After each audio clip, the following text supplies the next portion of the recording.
3 minutes, 30 seconds remaining.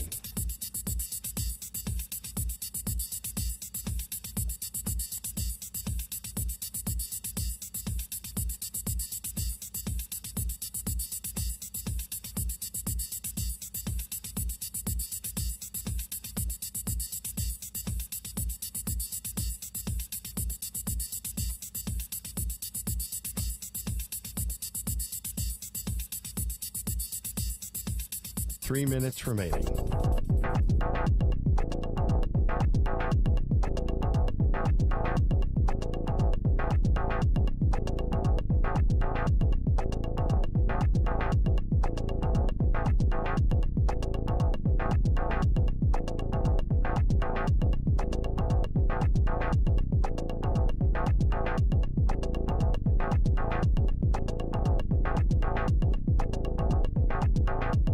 Two minutes, 30 seconds remaining.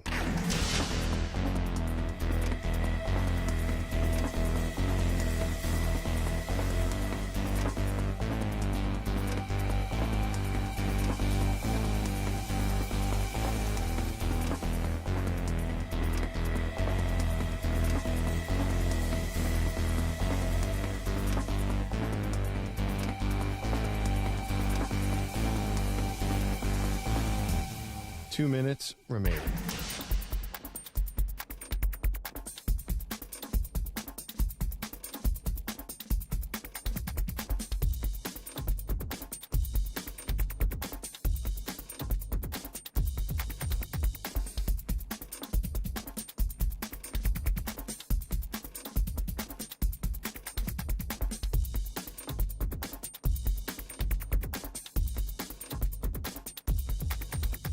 One minute, 30 seconds remaining.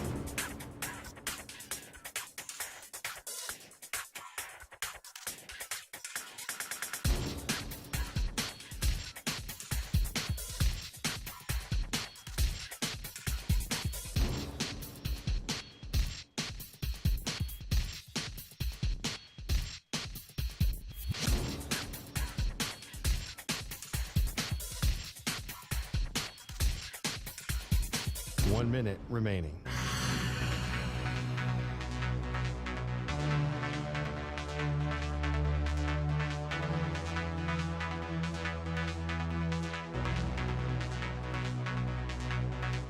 Forty-five seconds remaining.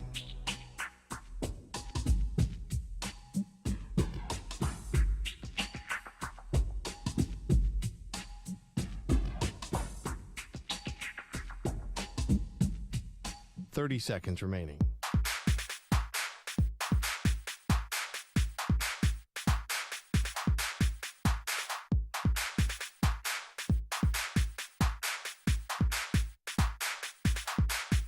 Fifteen seconds.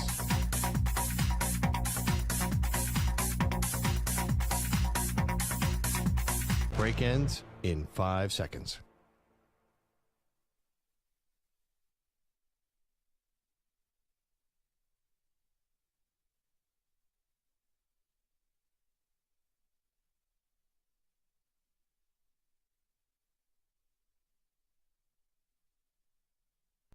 To infinity and beyond. He's live. He's nationwide. This is the Zach Gelb Show.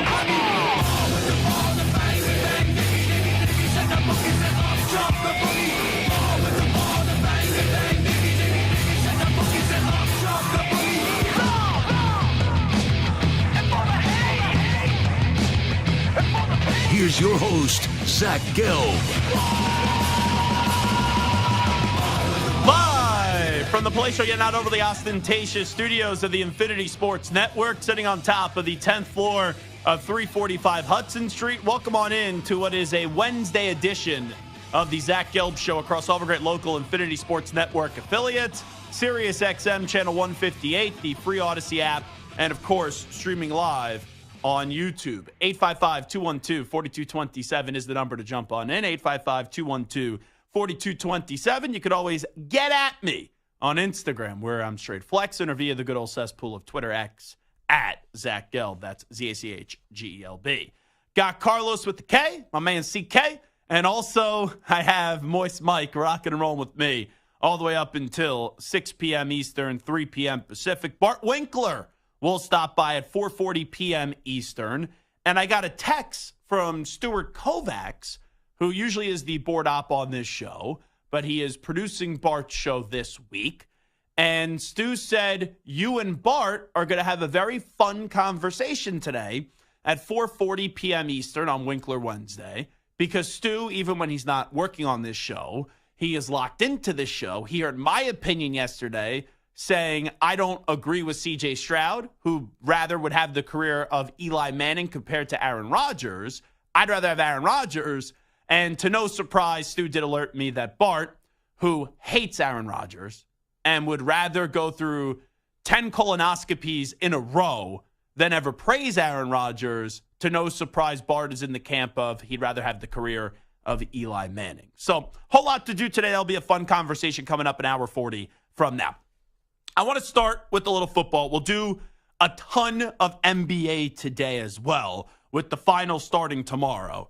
But I've heard a lot in the last 2 weeks from people on the Dolphins or people with the Dolphins or people on the Jaguars, people associated with the Jaguars, that they're not concerned about a Tua Tagovailoa contract extension getting done or a Trevor Lawrence contract extension getting done. And both parties, the Dolphins and the Jaguars, are talking as if Tua Tagovailoa and then also Trevor Lawrence are their quarterbacks of the future and will be their franchise quarterbacks. And we know Tua Tagovailoa is entering year 5 with the Dolphins, and also you do have Trevor Lawrence entering year 4 with the Jacksonville Jaguars. I can't say with certainty right now that Tua and Trevor are the franchise quarterbacks of the Dolphins and the Jaguars. And let me be abundantly clear what I mean by that. They may get paid at some point this offseason, by week 1, or maybe after this year, like they are the franchise quarterback of the Dolphins or the Jaguars. But I don't know if they'll make it through the duration of that contract. And we've seen before in the NFL, Jared Goff get paid a big amount of money. Carson Wentz get paid a big amount of money. Russell Wilson getting paid a big amount of money. Deshaun Watson is going through it right now, but he's still at least on the Browns. We have seen quarterbacks before, Goff with the Rams, Carson with the Philadelphia Eagles, Russell Wilson recently with the Denver Broncos, get the tag and get the title of being the guy for that franchise. And then rather quickly, those organizations are doing everything in their power to file for divorce and get rid of Jared Goff, Carson Wentz, and Russell Wilson. Now, for Jared Goff, he landed on his feet. He saved his career. Carson Wentz, I know where Carson Wentz is. Do you guys just wondering know where Carson Wentz is right now? What team Carson Wentz is on right now? I'll start with Carlos. Do you know? It's okay if you don't. No clue. But it illustrates a point how far Carson Wentz has fallen. That this guy went from being a guy that if he didn't get hurt would have won the MVP over Tom Brady to now Carlos doesn't even know where he is. Samter, do you know where Carson Wentz is right now? I feel like I know you know. I feel like I should know this. Is it my Chiefs? Yes, it is your Kansas City Chiefs. Yeah. That's what it was in my head. I just want to make sure I was not hallucinating. Yeah. I just could tell by the way that you sarcastically were answering that question and arrogantly answering that question that you knew the answer to it. I thought I knew the answer, but I wasn't 100% certain, so I was doubting myself, even though I think I knew. Watch Mahomes get hurt this year, which would be terrible. Don't you dare say that. It would be terrible. But watch Mahomes get hurt this year, and then Carson Wentz goes on to win a Super Bowl with Kansas City. I would be ill if that happened. And then obviously we know with Russell Wilson, he's way gone from Denver, and he's making like $1.5 million this year because of how much money the Broncos have paid him to go quarterback the Steelers, and we'll see if he can make it through the season. So all I'm saying with Trevor and Tua, just because you get paid doesn't mean you are the guy, and they haven't been paid yet.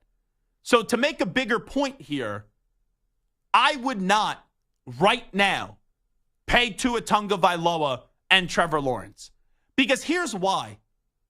With Trevor Lawrence, year one, you could attribute the failure to Urban Meyer. He gets a pass for that. Year two, Trevor Lawrence was a damn good quarterback. And then year three, he regressed. So one bad year out of his control, one good year, and then one underwhelming year. Why would I rush to pay him right now when you don't have to? And potentially a few years down the road be stuck with a large dead cap hit. And for Tua Tagovailoa, let's acknowledge it because we fairly acknowledged it with Trevor Lawrence getting screwed by coaching. Even though most of us thought Brian Flores was a good head coach and he did a good job in Miami, the one thing he failed to do was develop a genuine good relationship with this quarterback. And I think that was more on Brian Flores than Tua Tagovailoa because Mike McDaniel walked in and many of us didn't even know who Mike McDaniel was when he got hired. And right away, when Mike McDaniel did go to Tua Tagovailoa's charity event, like first 2-3 weeks on the job, he developed a relationship of trust with Tua Tagovailoa, and Tua felt that support from his new head football coach. But with Tua, the first few years, he was hurt. Brian Flores and him didn't get along. Then with Mike McDaniel, he suffered the unfortunate concussions. But then last year, he had statistics that would suggest he was a top 5 quarterback.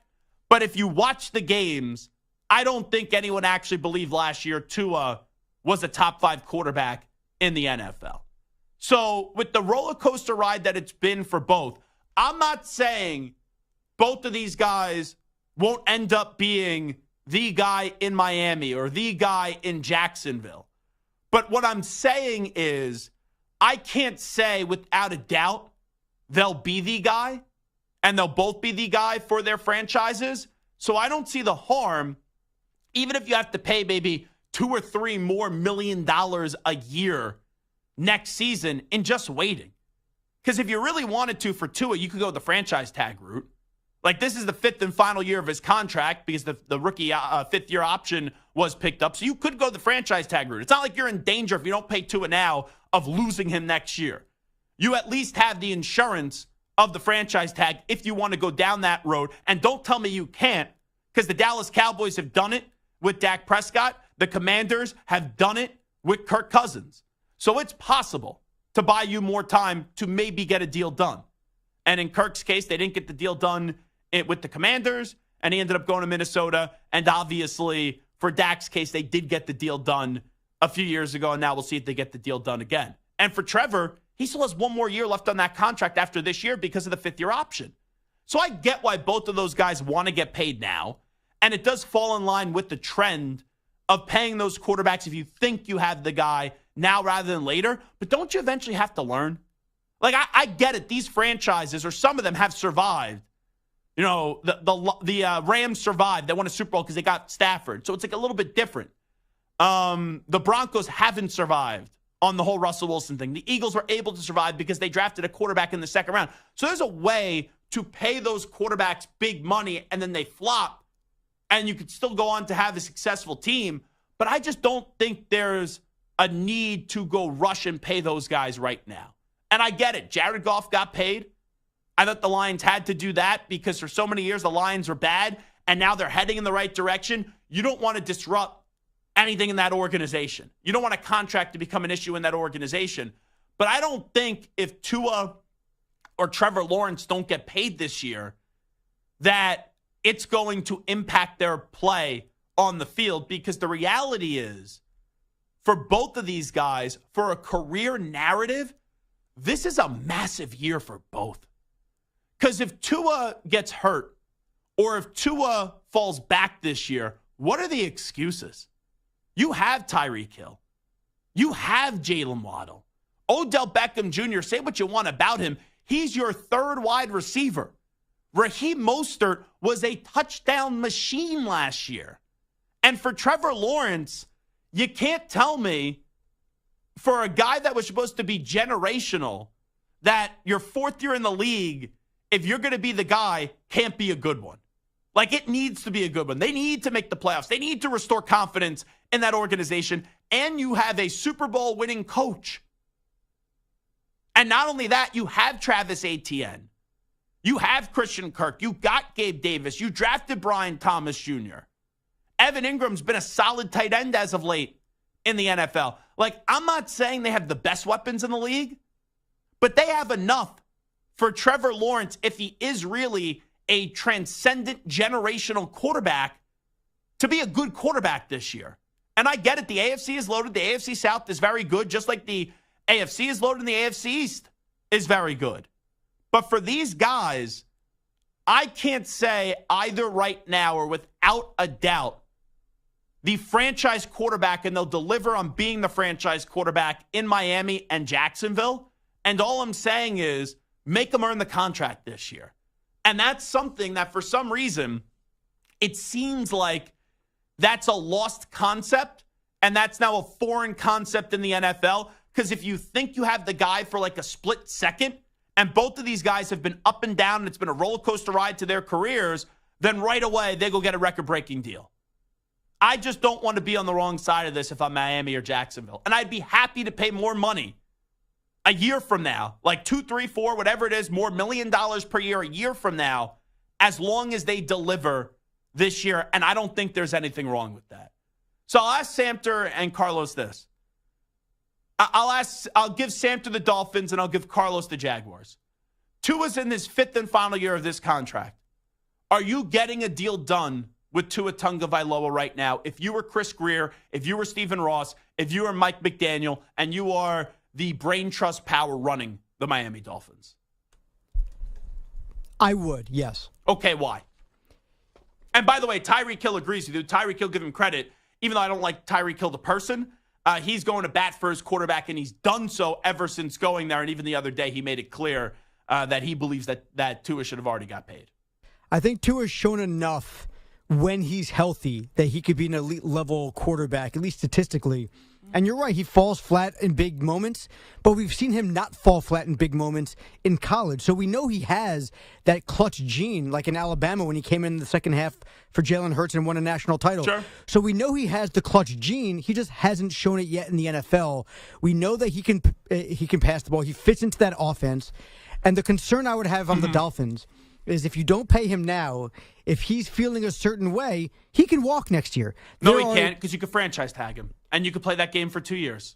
You can, but eventually, I mean, look at the Commanders. They franchised, like you said, Kirk Cousins twice. He eventually walked. The Commanders haven't had a quarterback for 4 or 5 years because they franchised him, and when you're doing it 1 year after 1 year, you're just good enough to not be a top 5 pick. But let me ask you this. But you're not bad enough. Where is Tua walking to? There are a plethora of teams. I'm not saying teams wouldn't be interested, because Tua right now is a good, not great quarterback. But you have Tyreek Hill. You have Jalen Waddle. You talked about him showing the clutch gene, and I used to be a big Tua fan. You talked about him showing the clutch gene at Alabama, where that roster was filled with NFL talent. This Miami Dolphins roster filled with offensive talent. And in big games, that offense last year disappeared. And I get it, the Chiefs' defense was great last year, but they played the Chiefs twice as great. And I was pounding the drum starting at week 4 when I texted Spags to tell him how great his defense was going to be this year. And I said, wow, I'm blown away by your defense. You know, when I was talking to Steve Spagnuolo. But let's not act like this Chiefs defense was the 85 Bears, or they were the Steel Curtain Steelers, or they were the early 2000 Ravens. And that offense led by Tua twice last year, once in Germany and the other in Arrowhead when it was freezing. Tua couldn't get the job done. You know, those games, and they didn't show up in the first half. Then he failed to get the, he had the bad snap, or he dropped the ball, and then he had a miscommunication with his wide receiver. And then the second game, they did nothing offensively. So they had the talent on offense to at least be productive against the Chiefs and to put themselves in an actual chance to win the game, and they didn't do it. So, that's my thing with Tua, and that's why I would just wait. Let me ask this to Carlos. You're running the Jaguars. Now, the Jaguars are not a popular team, right? I know their fan base has improved. But if Trevor Lawrence isn't the guy, this is going to set that franchise back for a long time. But let's say you are Trent Baalke, you're Doug Peterson, you're the Khan family. Are you paying Trevor Lawrence right now entering his fourth season to like a big-time behemoth deal? Only if I can get it on a team-friendly deal. There's no way. Okay, so the answer is no. There's no way I'm giving him top-of-the-market quarterback money right now. No. He hasn't shown enough, even with bad coaching. And here's the thing. He is still considered, just like Tua, a good quarterback. And when you're a good quarterback, you get paid great quarterback money. So that's all I'm saying. All I'm saying is, let me just see both of these guys, who I will acknowledge, they'll both eventually get deals probably from their teams. Like, if you put a gun to my head, is Trevor getting a long-term deal and is Tua getting a long-term deal from the Jaguars and Dolphins respectively? I'm going to say yes, if you put a gun to my head. All I'm saying is you don't need to give them that deal now. That's all. Who's more deserving of a deal? Who are you more confident in giving that deal to? Trevor or Tua? Oh, boy, that's a good question. I think Tua is more deserving. Who I have confidence ending up developing into the better quarterback and being better long-term, it's Trevor Lawrence. One more concussion for Tua. And remember, this is not anti-Tua. I was one of the lone voices in the media last year to say, in the summer, Tua's going to get through the entire season healthy. But one more concussion, Tua, that conversation is going to be different than every other player in the league because of where it was 2 years ago. I will trust Trevor also being the bigger quarterback too, that it will end up being Trevor Lawrence being the better quarterback than Tua Tagovailoa. The other thing too, Samter, and you showed me a picture. We talked about this. I think it was last week or maybe it was even Monday. But you showed me a picture and I was like, who the heck is that? And it was Tua.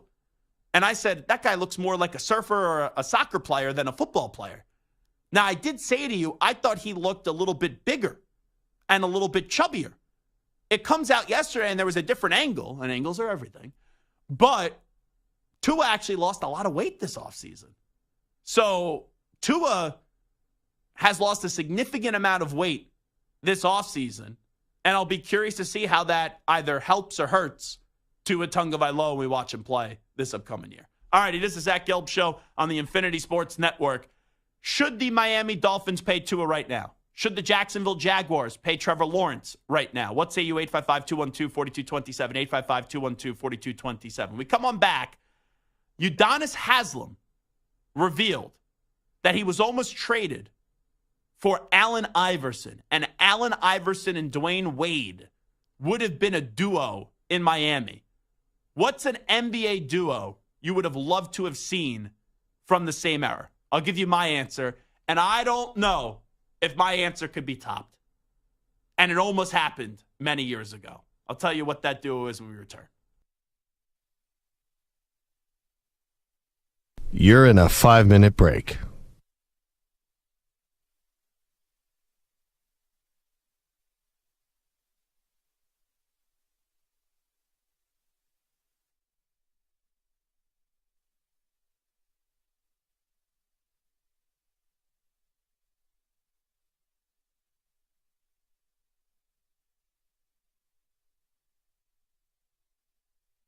Four minutes, 30 seconds remaining.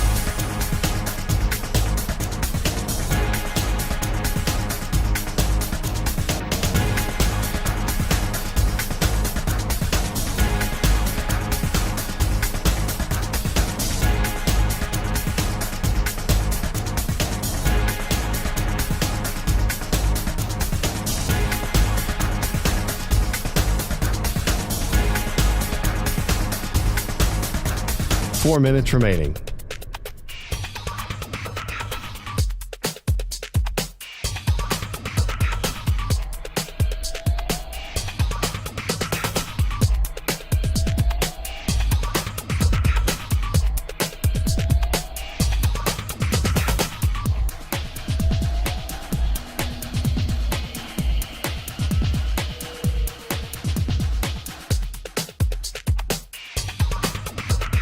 Three minutes, 30 seconds remaining.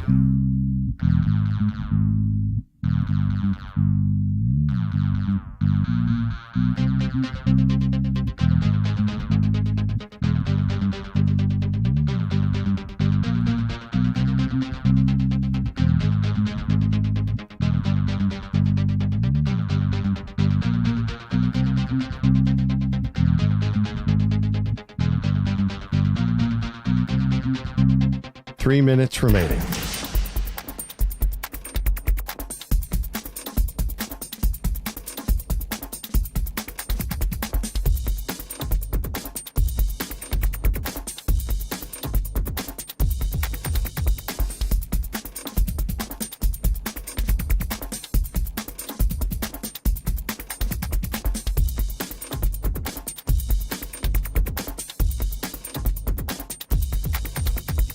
Two minutes, 30 seconds remaining.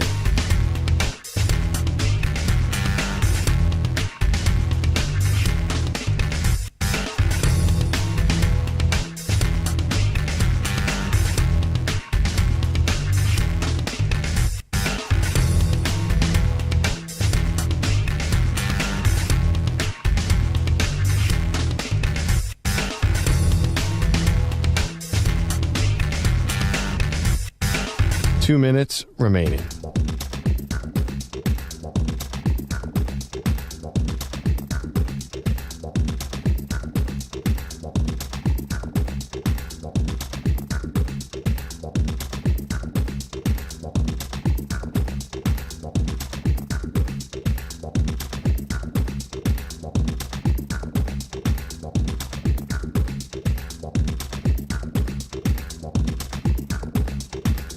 One minute, 30 seconds remaining.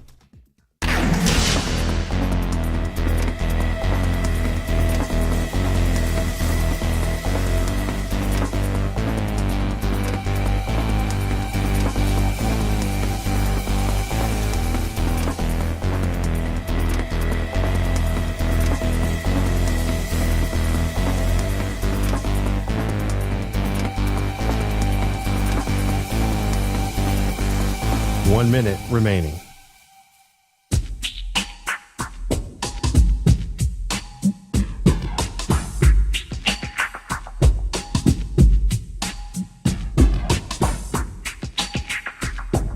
Forty-five seconds remaining.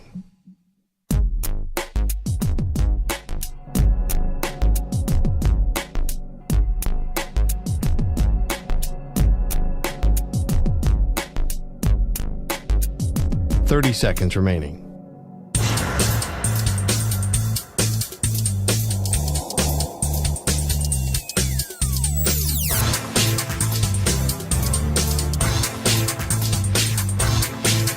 Fifteen seconds.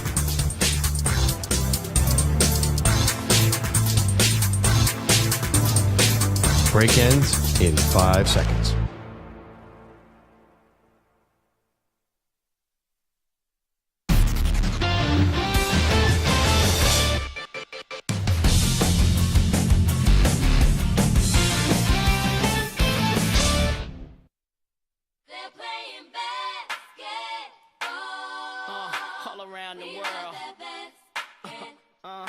You're listening to the Infinity Sports Network. All right, it is the Infinity Sports Network, and it is the Zach Gelb Show. So Udonis Haslem revealed on the OG show that he was almost dealt in a trade for Allen Iverson that would have made the Answer and Dwayne Wade teammates in Miami. Here's Udonis Haslem sharing that story. I remember my name was in the hat one time. We was talking about making a move for Iverson, and my name got thrown in that hat a little bit, and I was all shook up and shit. But D-Wade was like, man, that's Allen Iverson. That's what I'm saying. I think whatever reason that didn't work, I don't know if the dynamics with him and Dwayne would have worked at that time. So I think dynamically it didn't work. But my ass was almost out of here. How can I argue if you bring in Allen Iverson? It's Like, different. Yeah, I got to go. That's a great story. And Udonis Haslem's career obviously worked out to be A-okay. And he was in Miami a lot longer than he probably should have been. But that's a great story, and it shows you that even your ego, and everyone has ego, can get checked. Because, for example, I think there's all been jobs that people have been up for, and you don't get the job, and then you go, man, they hired that person? And then, like, when they hire that person and you first say it, you then have to ask yourself, well, is that person on par, or are they better than you? And I think internally you truly know the answer to that. And there have been jobs right before that I have had people say to me, I can't believe you didn't get that job. And I'm like, no, they actually made a good hire. Like, it's a fair hire that they made, and I'm realistic. Then there's other times where people have been like, man, I can't believe you didn't get that job. And, like, talking about years ago, not recently. And I'll be like, yeah, you're right. I should have got that job over that person.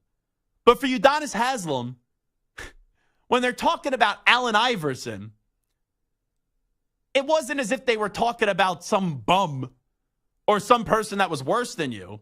That's Allen bleeping Iverson. Now, I don't know if it would have worked between Allen Iverson and Dwayne Wade. And Allen Iverson is really the antithesis of Heat culture. But if they wanted to take the risk and run that gamble with it, I couldn't really fault Miami for doing so, Samter. Who'd wear number 3 in that case? Oh, wow. I wonder what year it was, too. Because I think that does matter.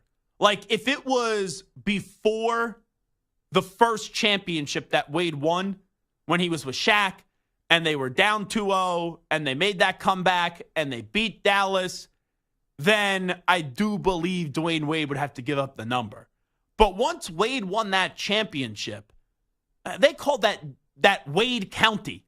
You know, for Dade County, they would call it Wade County. And even when LeBron got there, it was kind of similar to when Kevin Durant joined the Golden State Warriors, where we knew who the best player was. The best player in Miami was LeBron. The best player in Golden State at the time was Kevin Durant. But it was Dwayne Wade's team, and it was Steph Curry's team. So if that was after the first championship, then, yeah, I would say Dwayne Wade keeps the number. But if it was before, you know, especially the culture significance that Allen Iverson played in the NBA, there's no doubt about it. That would be Allen Iverson's number. But who knows? Maybe he would have been fine with playing a different number. And Allen Iverson, that guy, I can't predict Allen Iverson. So let me ask you this, and let me set a little disclaimer here. This is not when we're looking for duos. It had to be duos that could have been in the same era. Like, I'm not looking for, I would have loved to have seen LeBron James and Michael Jordan be a duo. I'm talking about guys that played in the same era. And this duo almost happened. When Kevin Garnett got traded to the Boston Celtics, it was down to a few teams. One of those teams that he was considering was the Los Angeles Lakers. And I was reading, because my duo that I would have loved to have seen happen is Kevin Garnett and Kobe Bryant.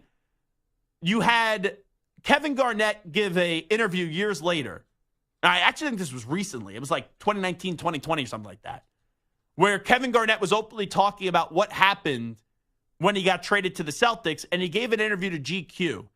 And it says, Garnett had reservations about going to play in Boston, even after speaking to Celtics president of basketball operation Danny Ainge. That's partly before he made a final decision. He wanted to talk with Kobe. The only problem, Bryant was touring China for Nike, and from Garnett's point of view, couldn't be bothered to discuss the future as teammates. I needed to have conversations with him. I couldn't talk to Phil Jackson, then coach of the Lakers, or none of that. I'm not a phone guy, you know what I'm saying? But it's Kobe, you know what I'm saying? It was just kind of water under the bridge. At least it felt like that.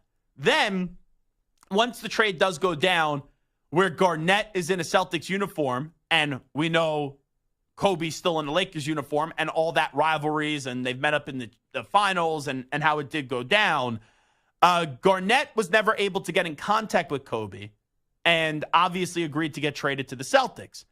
So in this GQ article, and this is via silverscreenandroll.com, Garnett then launches into a story about the first time he saw Bryant after becoming a Celtic, quickly staging a one-man show in which he played both parts as two opposite volumes and temperaments. So this is the exchange of Garnett reliving that conversation. This is Kobe. Yo, man, you were trying to get in contact with me? Man, get the bleep out of here. Then Garnett, nah, I'm serious, man. I got that bleep late, man. Damn, man. Oh, that was Kobe. It's all good. And then Kobe said, nah, it isn't good. You in the wrong color. What the bleep, man? How are you going to go to Boston of all places? And then Garnett said, man, you got to chill. So think about that. If Kobe didn't have to go to China to go do something for Nike, or Garnett was just willing to talk to somebody on the phone, you may have had Kobe and Garnett on the same team. And that duo would have been so fun because you talk about passion, excitement, and intensity individually on a basketball court. Kobe Bryant has one of the greatest wills to win ever in sports. And Kevin Garnett, I say this in a positive way, was a psycho on the court. Like, he got on the court, basketball was his sanctuary. He would talk a ridiculous amount of crap, but also his passion, his excitement, and his intensity was like no other. Like, if you don't play for my team, I usually don't buy a jersey or a t-shirt. I was always a big fan of Kobe, but I once bought a big ticket Kevin Garnett shirt. And if we could have seen both of them play together, that would have been so awesome to watch. And I don't mean this to put down Pau Gasol, who's a very good player. We all know that. But Pau Gasol won 2 rings with Kobe Bryant. Imagine how many rings a former MVP like Kevin Garnett would have won with Kobe Bryant if they were teammates together, if Pau Gasol was able to win 2 with Kobe Bryant. So that's the duo from the same era that I would have loved to have seen play together. Kevin Garnett and the late, great Kobe Bryant. Santer, who's yours? Well, the one thing I'll say with that is I wonder how it would have worked. But the great thing about Pau is he was fine taking that back seat to be the number 2 to Kobe. Mm-hmm. Garnett's a number 2 to nobody. So, but hold on. Didn't he kind of do that in Boston? He walked into a place where that was Paul Pierce's team. Yeah, but he was still the guy. Like, that was Paul Pierce's team, but that was like the... I don't know about that. I disagree with that. And also Ray Allen was there too, who's another Hall of Fame player. Sure, but I think... I think Garnett was willing to do whatever it did take to win after being in Minnesota. It's possible. And also there's a respect factor with Kobe. And even though Kobe and Shaq had their falling out at the end, they were still able to win 3 championships together. So if they eventually had some falling out, they would have at least bare minimum won 1 championship. Yeah, that's together. what I'm thinking, that they probably would have coexisted early on, but I think eventually it would have blown up with those two. But for me, I look at it, I mean, I guess we're sticking with the Lakers theme. Maybe the greatest rivalry in NBA history. Imagine the two of them together, Magic and Bird on the same team. That would be awesome. Magic in Boston or Bird with the Lakers. That would have been awesome. I thought when you were talking about greatest basketball rivalries ever, you were going to say you wish that Caitlin Clark and Angel Reese were on the same team. That's what I thought you were going to go with. No, I want to watch that rivalry play out. I mean, Angel Reese just got ejected again last night. I mean, and Caitlin Clark has her own issues with the refs. That's going to be a fun rivalry to watch over the course of the next few years. Wouldn't that have felt, though, a little dirty after how much of a rivalry it was from college and then in professional basketball if we ever had Magic team up with Larry Bird or vice versa? It probably would have back then because the mindset back then was different, right? The mindset was like, I don't want to play with you, I want to kill you. Yeah. Right? So they probably never would have wanted to play with each other. However, just the idea, because their skill sets, right? You talk about Iverson and Dwayne Wade. Complement each other greatly. Yes. Iverson and Wade would have been a disaster because they're the exact same player, just one's better than the other. They're both small shooting guards who can dribble and pass, but they're the same guy. Magic can play all 5 positions. And also, you thought Larry Bird scored so many points to begin with. Imagine if he had Magic dishing him the basketball. Like running and gunning with the Lakers, Larry Bird just spotting up for 3 or driving to the hoop. Now, would you rather see that in Boston or would you rather see that in L.A. is the question. I think L.A. because it would have been a more fun style. The Magic thing is, in LA though, would have been more fun, yeah. is Larry Bird a personality that fits with the Lakers? Like, you think the Lakers, you think Showtime, you think star, you think all the glitz and glamour that comes of L.A. I don't know if Larry Bird has that personality. I think maybe that needed to be in Boston, but then with some of the racial tensions, let's just say, that did occur in Boston, would Magic have wanted to have go there? Yeah, after I'm sure what Celtics fans said some not so nice things to Magic. Sure, Johnson. But there, I mean, you know, after Bill Russell, there were plenty of obviously very successful black players in Boston. So I don't think that would have been an issue for Magic. I think it probably would have to happen in Boston for it to happen. I just think Showtime Bird would have been more fun than like gritty beat 'em up Magic. Yeah. All right, Carlos, who's your duo? I'm gonna go with a duel that almost happened in the late '90s. Michael Jordan, and no, not LeBron James. Michael Jordan and Tracy McGrady. Oh. The trade that almost went down before Jerry Reinsdorf vetoed it, and Jordan was just like, no, you're not trading Pippen away for Tracy McGrady. that would have been the ultimate scoring duel / succession plan for the Bulls if they were able to pull that off. The only problem would have been T-Mac's health or lack of it. You know, Tracy McGrady's one of those people, if he didn't get hurt, like look at the way that we talk about him now. It's one of those what could have been. I mean, you think about Tracy McGrady, Grant Hill. That's a duo I would have liked to have seen that really should have happened, but really didn't because they both got hurt in Orlando. It is the Zach Gelb Show on the Infinity Sports Network. Who is a duo from the same era that you would have loved to have seen play together in the NBA off Udonis Haslem saying that he was almost traded and that would have paired the answer, Allen Iverson, up with Dwayne Wade. We'll take a timeout. We'll come on back. We'll update you on some of the biggest stories in the world of sports with some audio. We call that segment the News Brief. But update time first. Here he is, Manny Rodriguez. Infinity Sports Network. Sports Flash. All right, Zach, we're sponsored by Progressive Insurance. Protect your home and auto. Save when you bundle. Get a quote at progressive.com. The inaugural 12-team college football playoff, well, their dates have been announced, and it'll begin on Friday, December 20th at 8 Eastern, and it will end on Monday, January 20th at Mercedes-Benz Stadium in Atlanta. The NBA Finals start tomorrow, 8:30 Eastern, and fans have been anticipating the matchup between Kyrie Irving and Drew Holiday. And here's Holiday with his plan. I'm sure there'll be plenty of possessions where you're locked up one-on-one against Kyrie Irving. What's that challenge like? What can you do to try to nullify, thwart, stop, whatever it is? Irving averaged 27 points a night during the Western Conference Finals.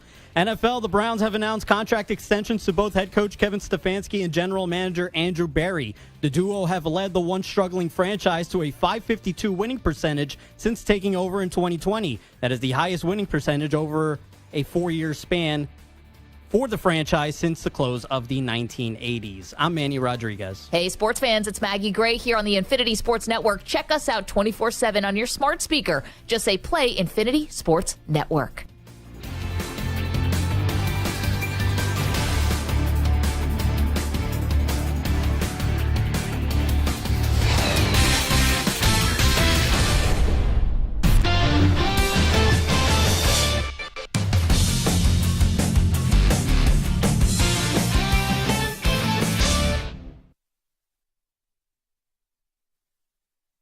You're in a 5-minute break.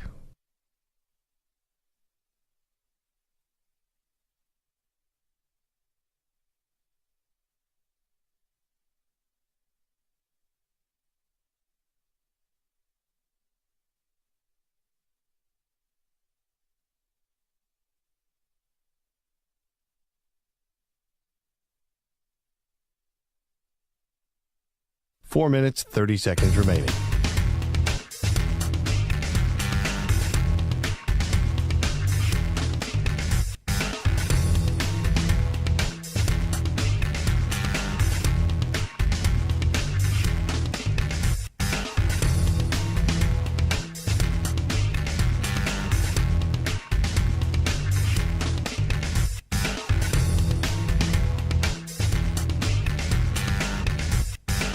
Four minutes remaining.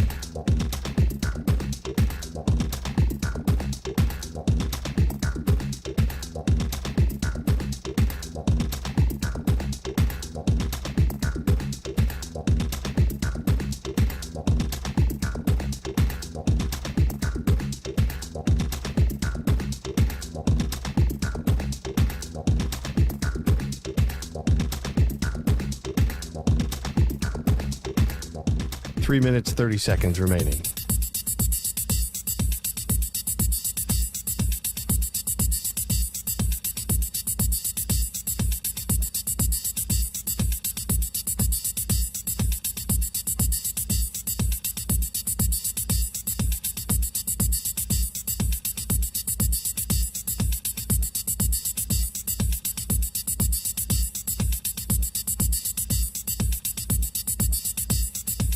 Three minutes remaining.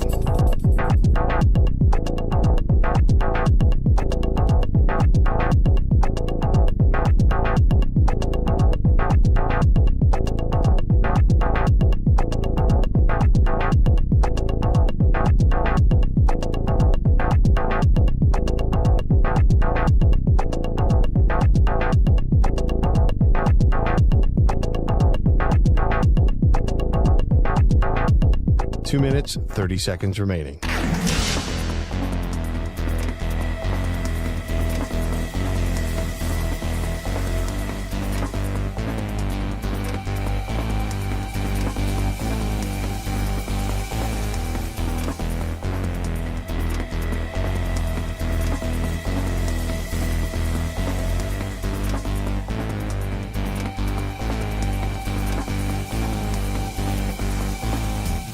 Two minutes remaining.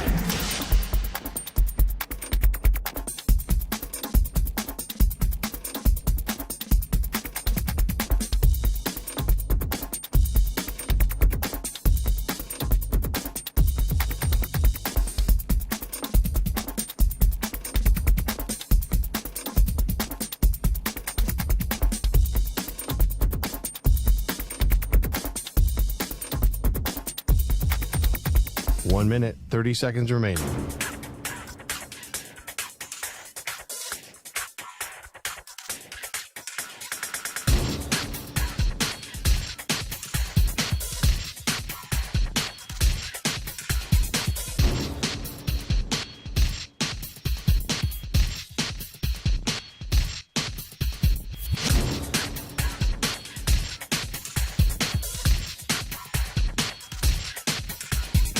One minute remaining.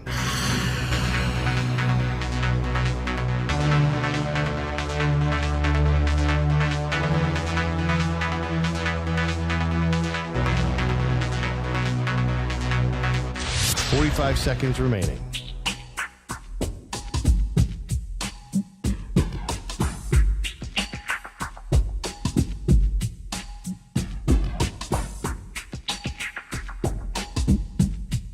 Thirty seconds remaining.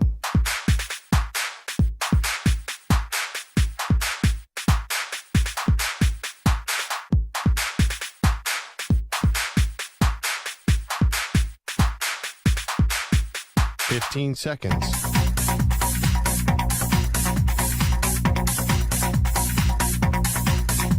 Break ends in 5 seconds.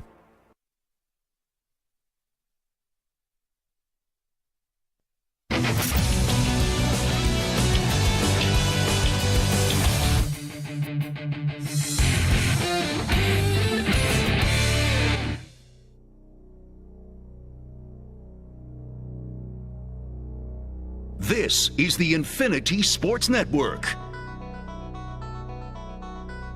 At guard! No, just kidding. It is the Zach Gelb Show on the Infinity Sports Network. This just puts you in a good mood.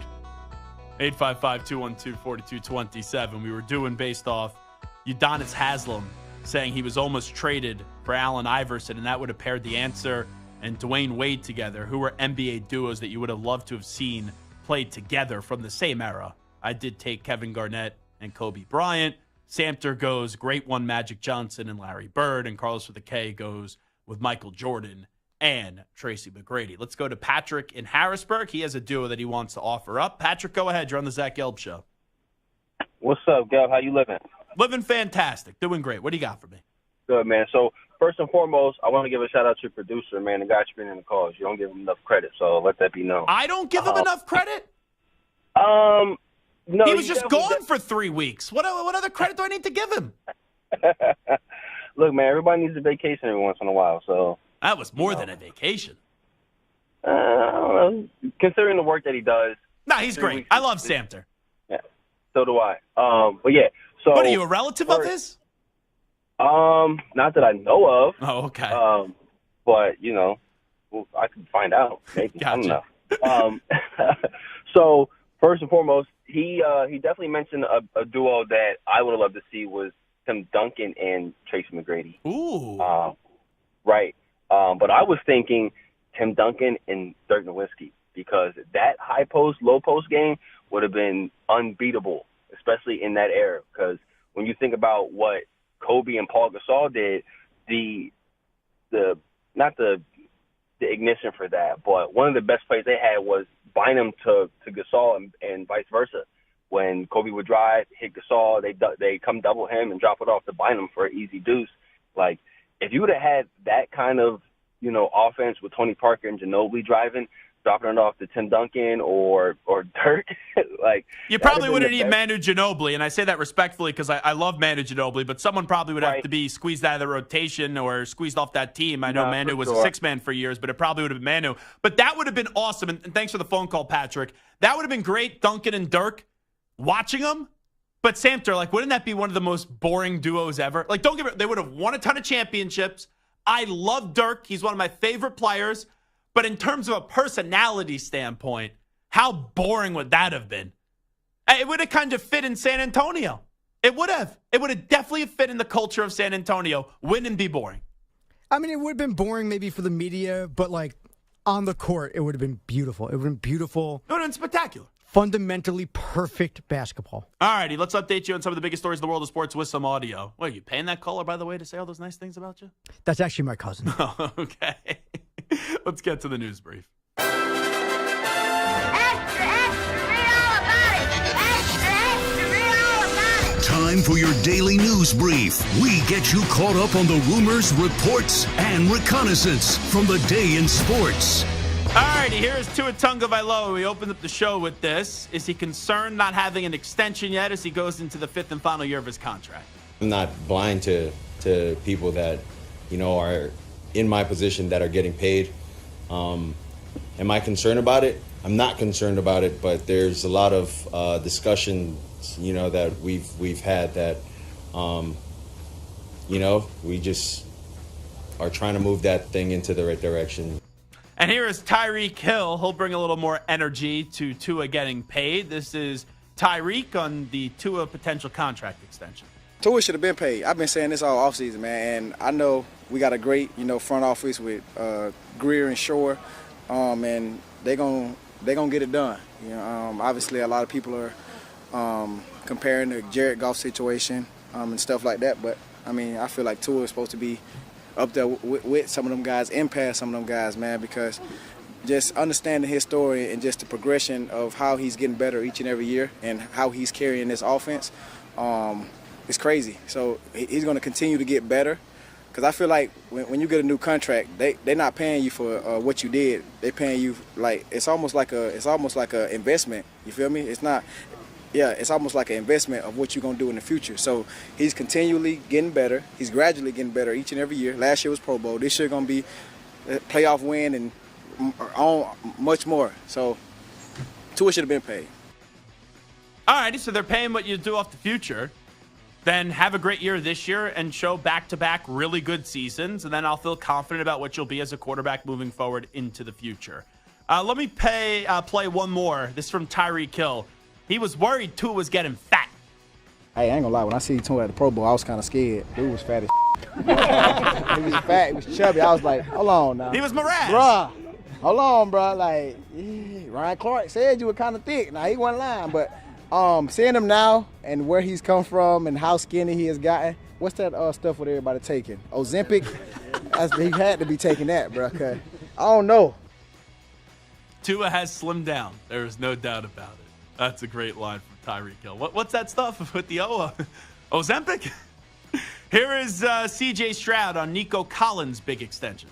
He's constantly here working on his body, constantly here working on his hands, his mobility in the weight room, So for me, I mean, just having a true, I think we have like 5 number ones, So that's kind of cool to have. And I've had that before in college, and now I'll have it again. And it's going to be fun, man. And Nico, he loves to see everybody else eat too. So man, his love for his brothers hasn't changed, and it's a special feeling to see somebody who deserves it get paid and get what they deserve. Hold on, 5 number ones. So they have Stephon Diggs. You can make the case number 1. Nico Collins. You can make the case number 1. I guess Tank Dell, with the way that he got the start off to, you could at least say it if you are C.J. Stroud. Robert Woods, John Mechie. Is he considering Dalton Schultz a number 1? And you got 3 really good wide receivers. 3 guys that you can make that case for. Let's go to J.J. Redick on the rumors. He's the front runner for the Lakers job. This was on the Gojo and Golick show. My focus right now is on calling the NBA Finals. I am so fortunate that I'm in this position and I get to call these finals. My day-to-day right now is consumed with calling games, the 19 different podcasts I feel like I have. So my focus is on the NBA Finals. I will say that. Sure. In terms of Shams, that will be addressed once the season is over. So I'll just say that. It's going to be addressed when the season's over because you're going to get the Lakers' job. You just don't want to talk about it right now and make yourself the story at the NBA Finals. So I always love on Jeopardy because I never get the actual non-sport questions right when you have these very smart people up there and they just are terrible in the sports question. I saw this on Twitter going viral, but I did not actually listen to it because I wanted to hear it live on the show. Here is contestant or sports clip 1 here, ABC, Jeopardy contestants that don't know sports. 21st Century Sports 400. In 2007, this National League squad became the first team with 10,000 losses. In 2008, they won the World Series behind Cole Hamels and Ryan Howard. The Phillies. Christina. Who are the Chicago Cubs? No, I'm sorry. It's a good guess, but it's the Phillies. Back to you, Travis. All righty. Jeopardy contestants who don't know sports. This was also another one via ABC. And here's the last clue in 21st Century Sports. With Oklahoma City, this master of the triple-double became the first back-to-back MVP of the NBA All-Star Game since the 1950s. Adriana. Who is Durant? Sorry, no. Not a bad guess. Who is his teammate Russell Westbrook? And they had a photo, you were saying, Santer, of Russell Westbrook? They did. It was a picture of him up in an OKC jersey. Now, listen, I guess I can get it, Durant wearing OKC jersey. There's no reason to justify this failure because when there's some question about earth science up there or history and I feel like a dope, those people, they make fun of me. So when it's easy questions and easy answers like the Phillies and Russell Westbrook, I don't think there is any justification for it. And Be a real person. Watch some sports. Here's the thing, right? If you know you're going to be on Jeopardy, you're studying. Do you think sports are really going to come up, though? I mean, it comes up, once every 10 shows?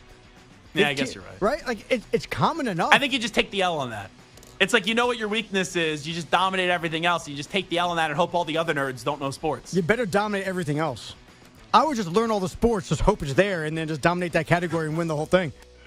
Anyway, that's a news brief. It is the Zach Gelb Show on the Infinity Sports Network. We will take a break. Zach Martin is talking retirement after this season.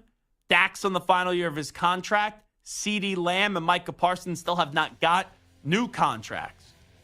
Is there any team in the league this year that needs to win more than the drama Dallas choking Cowboys? I have a few of them. We'll get to those teams when we return. Also coming up in hour 2, what is better for the NBA? The Celtics or the Mavericks winning it all? Which team? And Bart Winkler will join us 50 minutes from now for a Winkler Wednesday.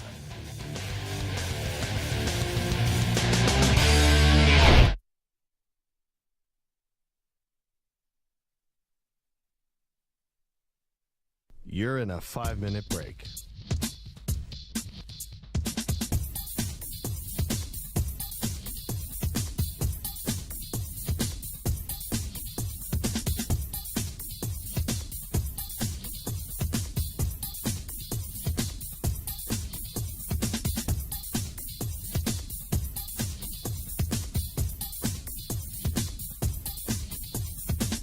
Four minutes, 30 seconds remaining.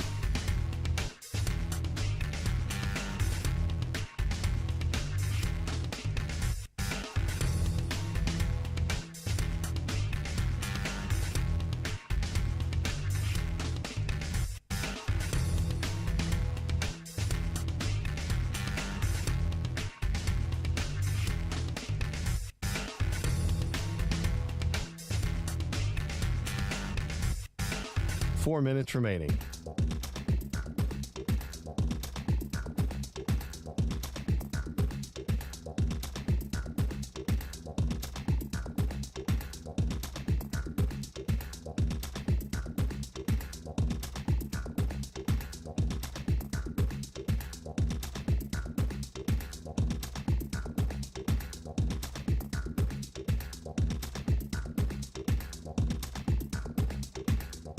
Three minutes, 30 seconds remaining.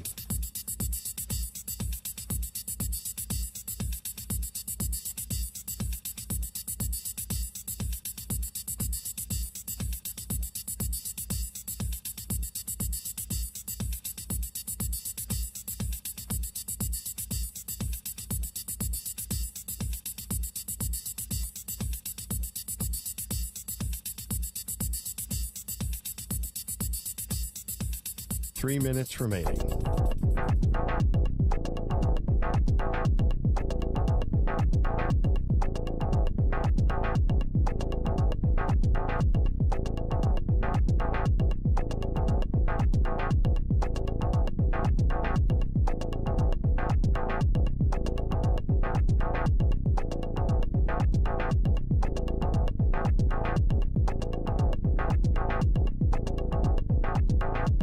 Two minutes, 30 seconds remaining.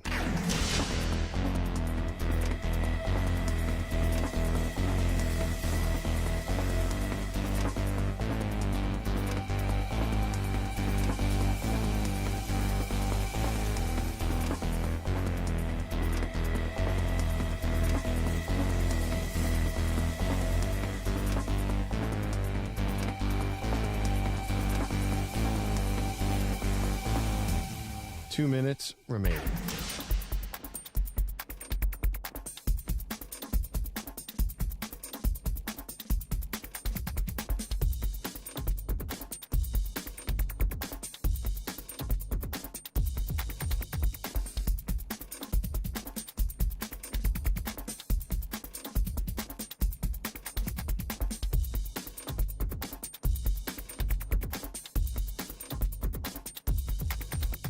One minute, 30 seconds remaining.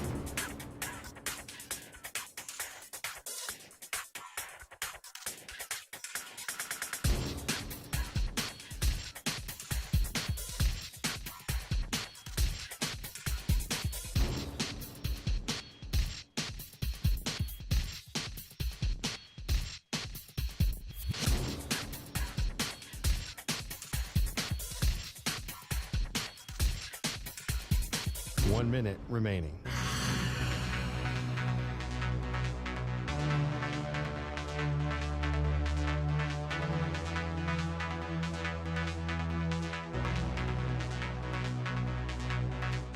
Forty-five seconds remaining.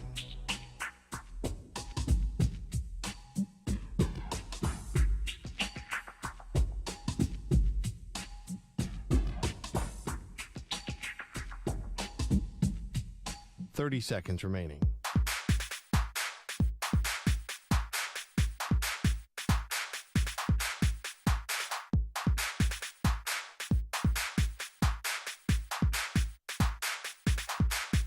Fifteen seconds.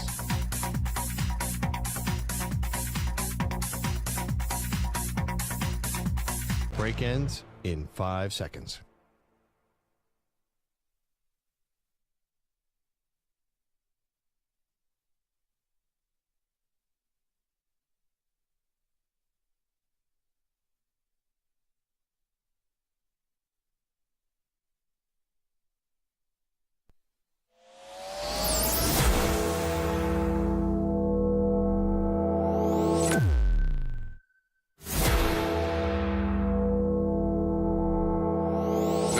Infinity and beyond. He's live. He's nationwide. This is the Zach Gelb Show. All righty, we continue. It is the Zach Gelb Show on the Infinity Sports Network. So, Samter, Zach Martin was talking to what publication? I just don't want to be one of these national shows that don't credit people, and that annoys me. So what was the publication? It was actually the Dallas News. He said, quote, "I'm not saying 100%, but I think it's definitely in the realm of possibilities that this is his last season in the NFL." I don't think he's lying there. The guy is 33 years old. He turns 34 in November. He is a 7-time first-team All-Pro. He's a 9-time Pro Bowler. Like, we talk about Aaron Donald almost having a perfect career. Because with Aaron Donald, it was he made the Pro Bowl every year, and then it was his first year. That was the only year he wasn't a first-team All-Pro or vice versa. First-team All-Pro for Zach Martin, he got in the league in 2014, 2016, 2018, 2019, 2021, 2022, 2023. He was a second-team All-Pro in 2015 and 2017.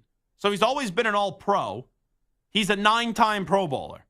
He's on the All-Decade team. And he plays a position where every player on the field, you have a large defensive lineman or a linebacker running right at you. He is outside of Trent Williams in like the last 10 years, he's one of, if not the best offensive lineman in the game. You have never had to have been worried about Zach Martin. But, right, wear and tear, injuries, all that stuff, you made all your money. If you don't win a Super Bowl this year, and I know everyone thinks players go into a season thinking they got a shot to win a Super Bowl. Sometimes that is true. Then there are other people that realize they're in a bad organization. Like Joe Thomas is one of the greatest offensive linemen of all time. It's nice for coaches and players to say, yeah, this is going to be our year. We could dream. It's training camp. When you were on the Cleveland Browns, Joe Thomas, you knew you weren't going to the Super Bowl. You knew, in all likelihood, you weren't probably going to the playoffs. But I wonder where Zach Martin's head is at, because he knows he's on a good team, but he's been on good teams before. And this team has never found a way while he's there. Forget getting to a Super Bowl and winning a Super Bowl, just getting to an NFC title game. Like, you go through Zach Martin's time at the Dallas Cowboys. He got there in 2014. So in 2014, they were 12-4. They lost in the divisional round. 2015, they went 4-12. 2016, 13-3, lost in the divisional round. 2017, missed the playoffs. They were 9-7. 2018, 10-6, lost in the divisional round. They went back-to-back years missing the playoffs, 8-8, 6-10. The last 3 years, 12-5, 12-5, 12-5, lost in the wild card round, divisional round, wild card round. Like, does Zach Martin, Samter, if we shot him up with truth serum, does he actually believe that the Cowboys got a chance to go win the Super Bowl this year? I don't think so.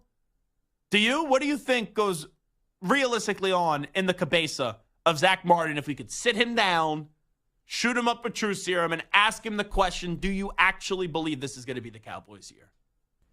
I mean, athletes are a different breed, man. Like, these guys think they can win everything because they've been superstars and the best of the best in every level that they've ever played. But there's a difference in winning your individual battle and having that confidence and then thinking the team's going to get the job done. When constantly this organization is good but not great, they're constantly marinated in drama. You have an issue right now where Micah Parsons and CeeDee Lamb are going to be on the team, but they don't have contracts. Same with Dak Prescott right now. They don't have contract extensions, I should say. And also, this was a team that was supposed to be all in this offseason, and they were all in, Skip Bayless, shout out, my ass.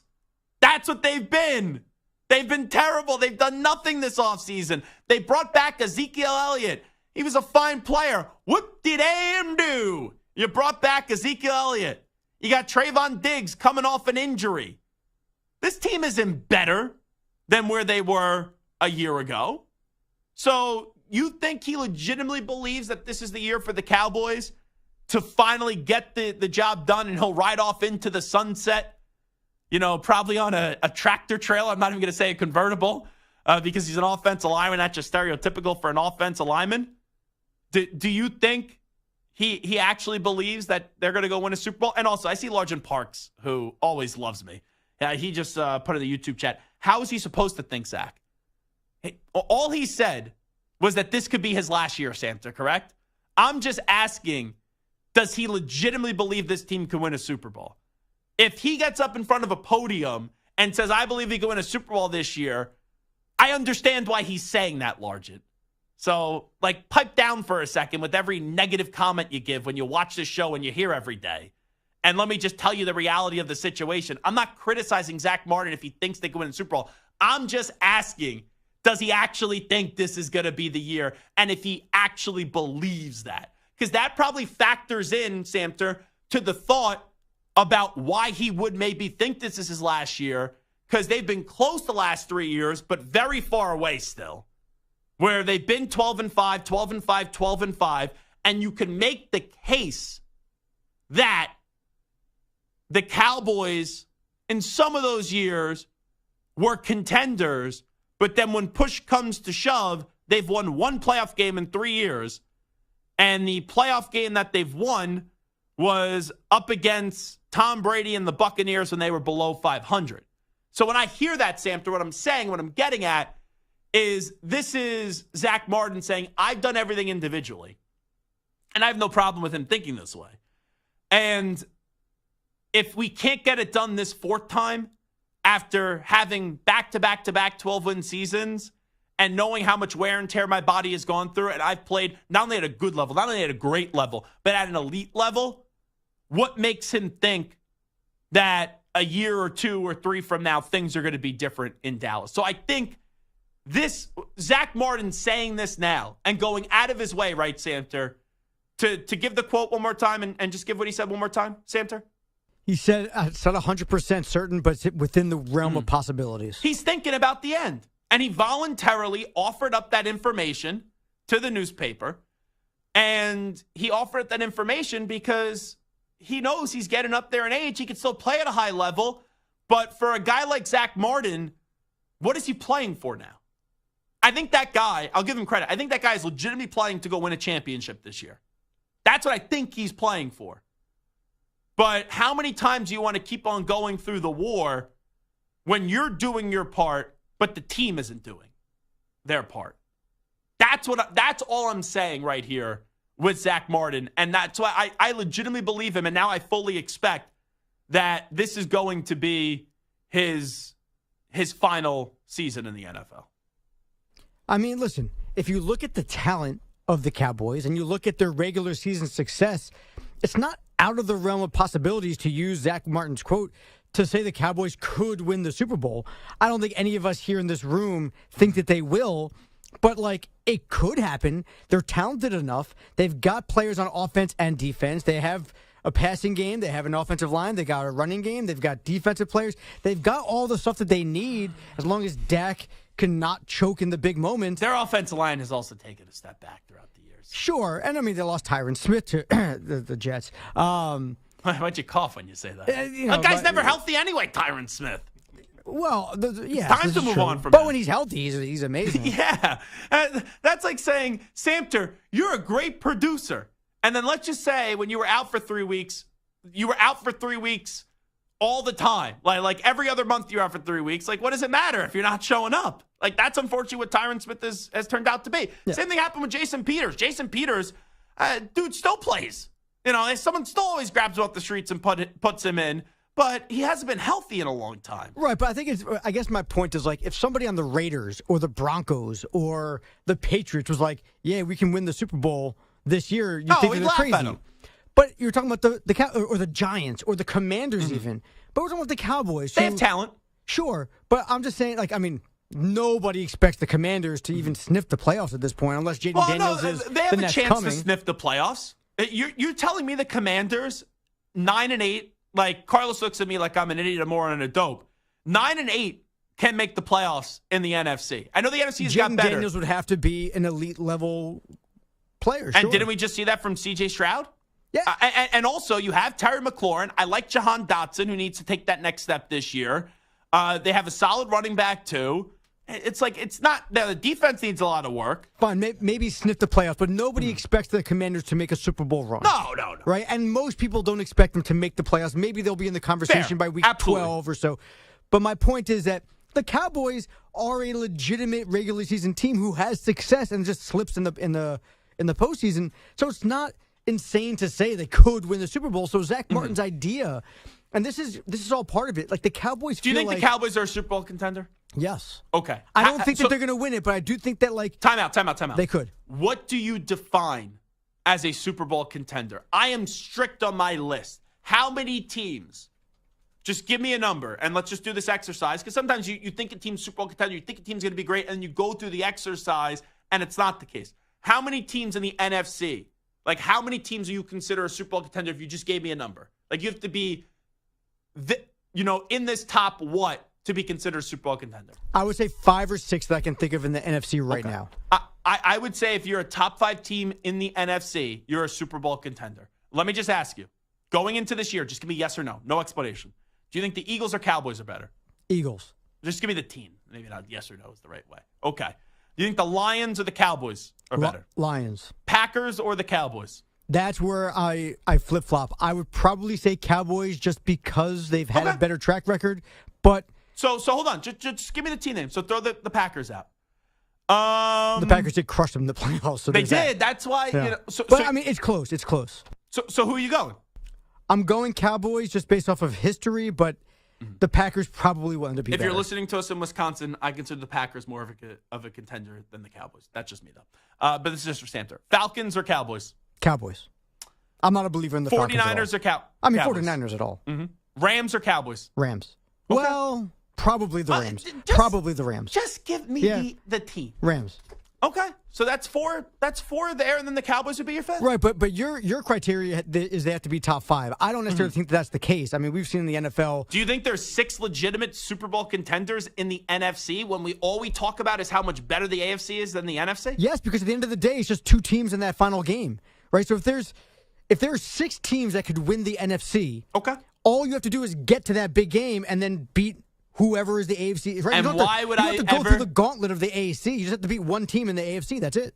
But why would I ever believe that the Cowboys, who have been notoriously known since 1995 for at least getting there and then not getting the job done, why is this going to be the year? I just don't. If they use Zach Martin as the rallying cry, let's go win it for Zach. Let's let him go right off into the sunset. Okay. But now let's make this a little bit tougher. I'll ask you this. Who are your 3? Not 5, 3. 3 teams, I put a gun to your head. And I say, Samter, one of these 3 teams will represent the NFC in the Super Bowl. Who are your 3 teams? 49ers, Eagles, Lions. And I think that would be most people's 3 teams. Which, we've seen this before. People go into a year with 3 teams, and then it's someone else that pops in. Yeah. So, who is a team in the NFL this year that's under more pressure than the Cowboys to win it all? Because what the Cowboys are about to go through is they'll pay Dak, CeeDee Lamb, and Micah Parsons. And when they pay Dak, CeeDee Lamb, and Micah Parsons, it's going to change their salary cap outlook because of how much money and the percentage that's going to be devoted to those 3 guys. So I look at a team like the Jets. I think the Cowboys are better than the Jets, but the Jets have a tremendous amount of pressure to go win a Super Bowl this year because you don't know how much longer Aaron Rodgers is going to be there. I think the Bengals are also on that list. And I know they'll always have a window open because of Joe Burrow, but you may see next year T. Higgins be somewhere else, and this could be the last year of Jamar Chase and T. Higgins together. I will also put the 49ers on this list. How many years can the 49ers keep on making these deep runs and continuously come up short and then be able to still keep on getting back to that spot? Here's one, too, that I'll throw out there, and I wonder where you're at in this team, Samter. Now, the Rams have already won one, but what about the Rams? Like, you just saw Donald retire. Stafford has talked about retirement in the past. Sean McVay has talked about retirement too, 1 foot in, 1 foot out. Maybe he'll go to TV to reset and recharge those batteries. And the Rams are a team that I think there's pressure, but I put more pressure on the Cowboys just because the Cowboys haven't done it and the Rams have in recent memory. So that's where I kind of fall on the Rams. How about yourself, Samter? Yeah, I don't think the Rams have a lot of pressure. I think, there's pressure in the sense of they're getting older, so they don't have a lot of time left. Yeah. But the loss of Aaron Donald, the expectation isn't quite there. And ironically, I mean, the Rams are one of the youngest teams in the NFL. It's just their quarterback is very old. Yeah. I mean, you think about a lot of Nakua. Yeah, Puka, and then you look at their defensive line. They've drafted a lot of guys. I think the Rams had like the 3rd youngest team in the NFL last year. You wouldn't think that. No. Because you break down any team has like veterans on the team. You just think about the Rams as being old because Cup's been around for a little bit. And they've had no draft picks, too. Yeah. That's why you wouldn't think it. And you think their running back was a rookie last year, Puka Nakua. They had a couple guys on the defensive line. They're a very young team. But once you lose Stafford, then you have to almost reset the entire system. No, you got to get a quarterback. Yeah, but I think the fact that they won it, there's not that much pressure on them. They're kind of playing with house money right now. And you know who's also more pressure to go win this year than the Cowboys?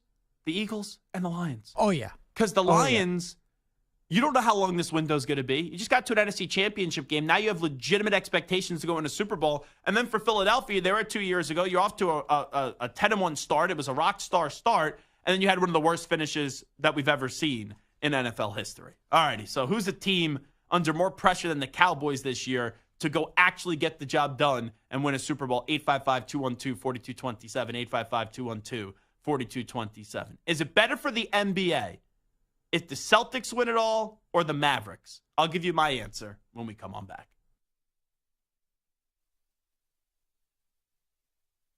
You're in a 5-minute break.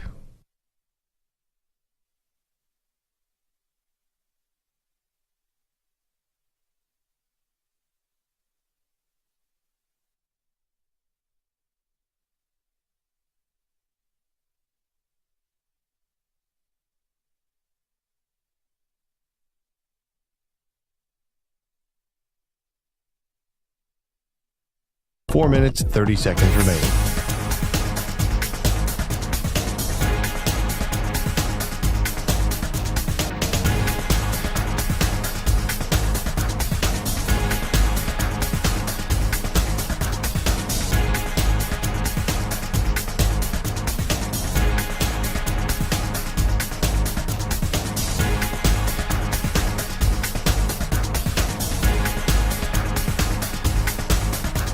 Four minutes remaining.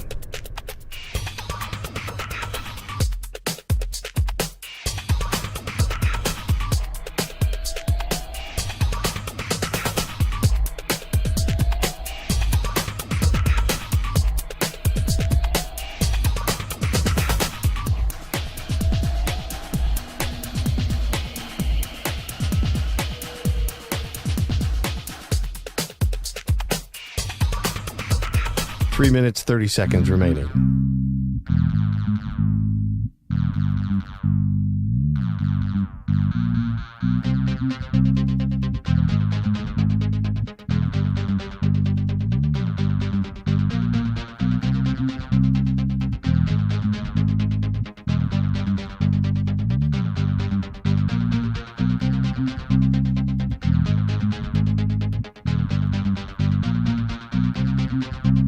Three minutes remaining.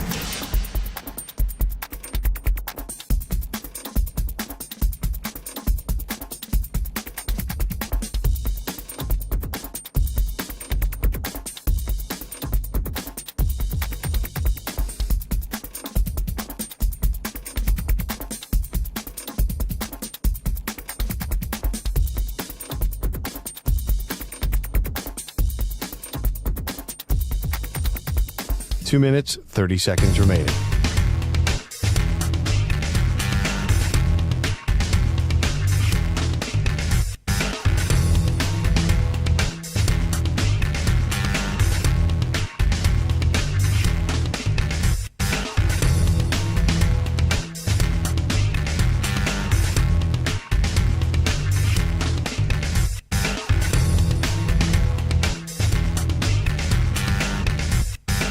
Two minutes remaining.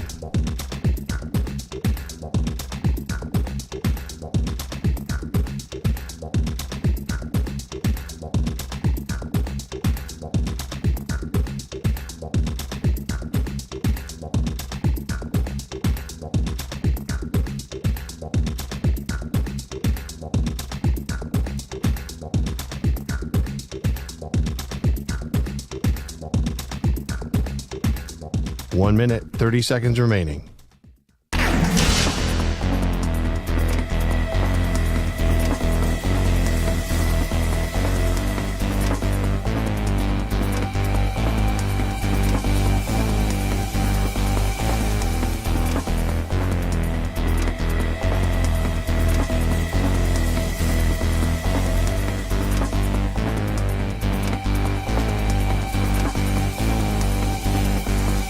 One minute remaining.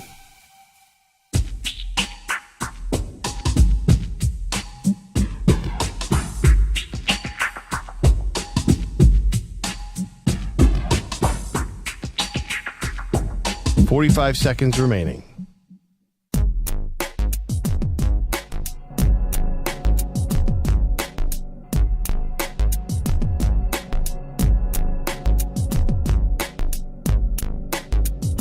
.30 seconds remaining.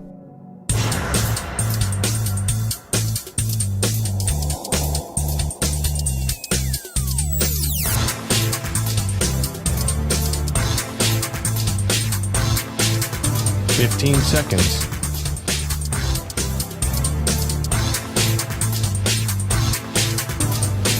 Break ends in 5 seconds.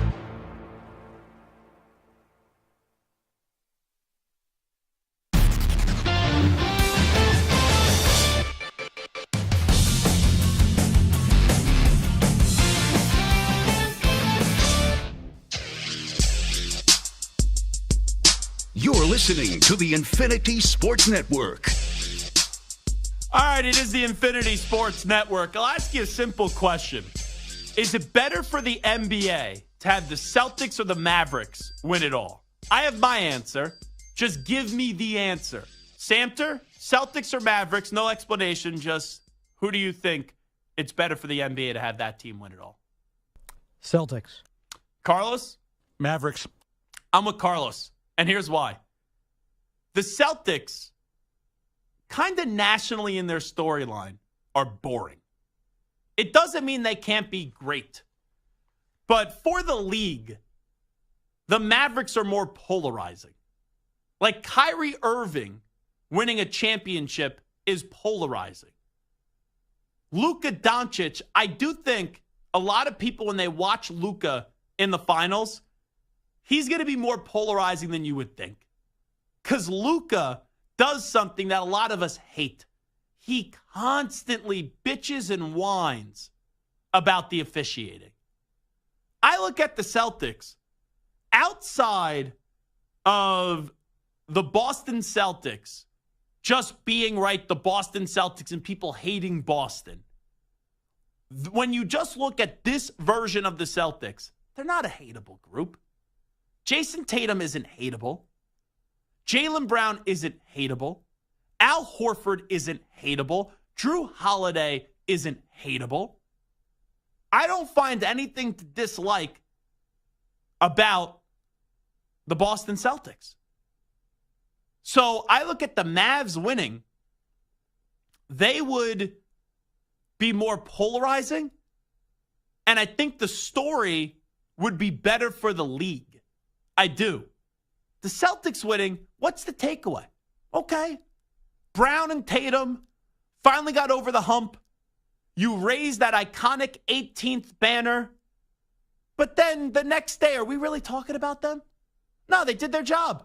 They finally found a way to go on out and win a championship with this core when they overachieved early, then the last few years haven't got the job done, and then it was their time. I think it would be a fun, good, overall, mainly positive story, the Celtics winning the NBA championship. But you look at the Mavericks, if they win it all, look at the storylines that occur.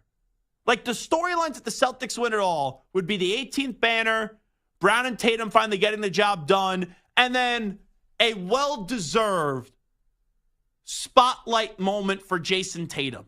Because for whatever the reasons are, and probably Robert Ory's onto something since Tatum isn't demonstrative and he isn't outspoken, Jason Tatum gets disrespected a lot.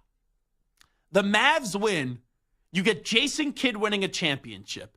Mark Cuban, who isn't the majority owner of the team anymore, and that whole situation that went down, gets another NBA championship. Luka Doncic gets a championship as a top 5 player in the league. And then you have this crazy Kyrie Irving story where Kyrie acted like a jackass in Boston and Brooklyn, said a bunch of ridiculous things, then locks back in on basketball, and boom, wins a championship in Dallas. The Dallas story to me is more reality TV. It's more juicy. There's more drama. Where the Celtics win, I get it. It's Boston, right? Their history, their place in the league. But like the Celtics, this version of them, they're kind of boring. And I'm not saying boring is bad. We've had a lot of boring champions. But this group, I don't have an opinion of I hate them or I don't think they're a polarizing group where Dallas, they're unexpected that they're in this spot. Let's start off for that.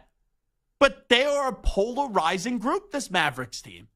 So I just think, Samter, they're is more, there's juicier storylines with the Dallas Mavericks and better storylines to cover.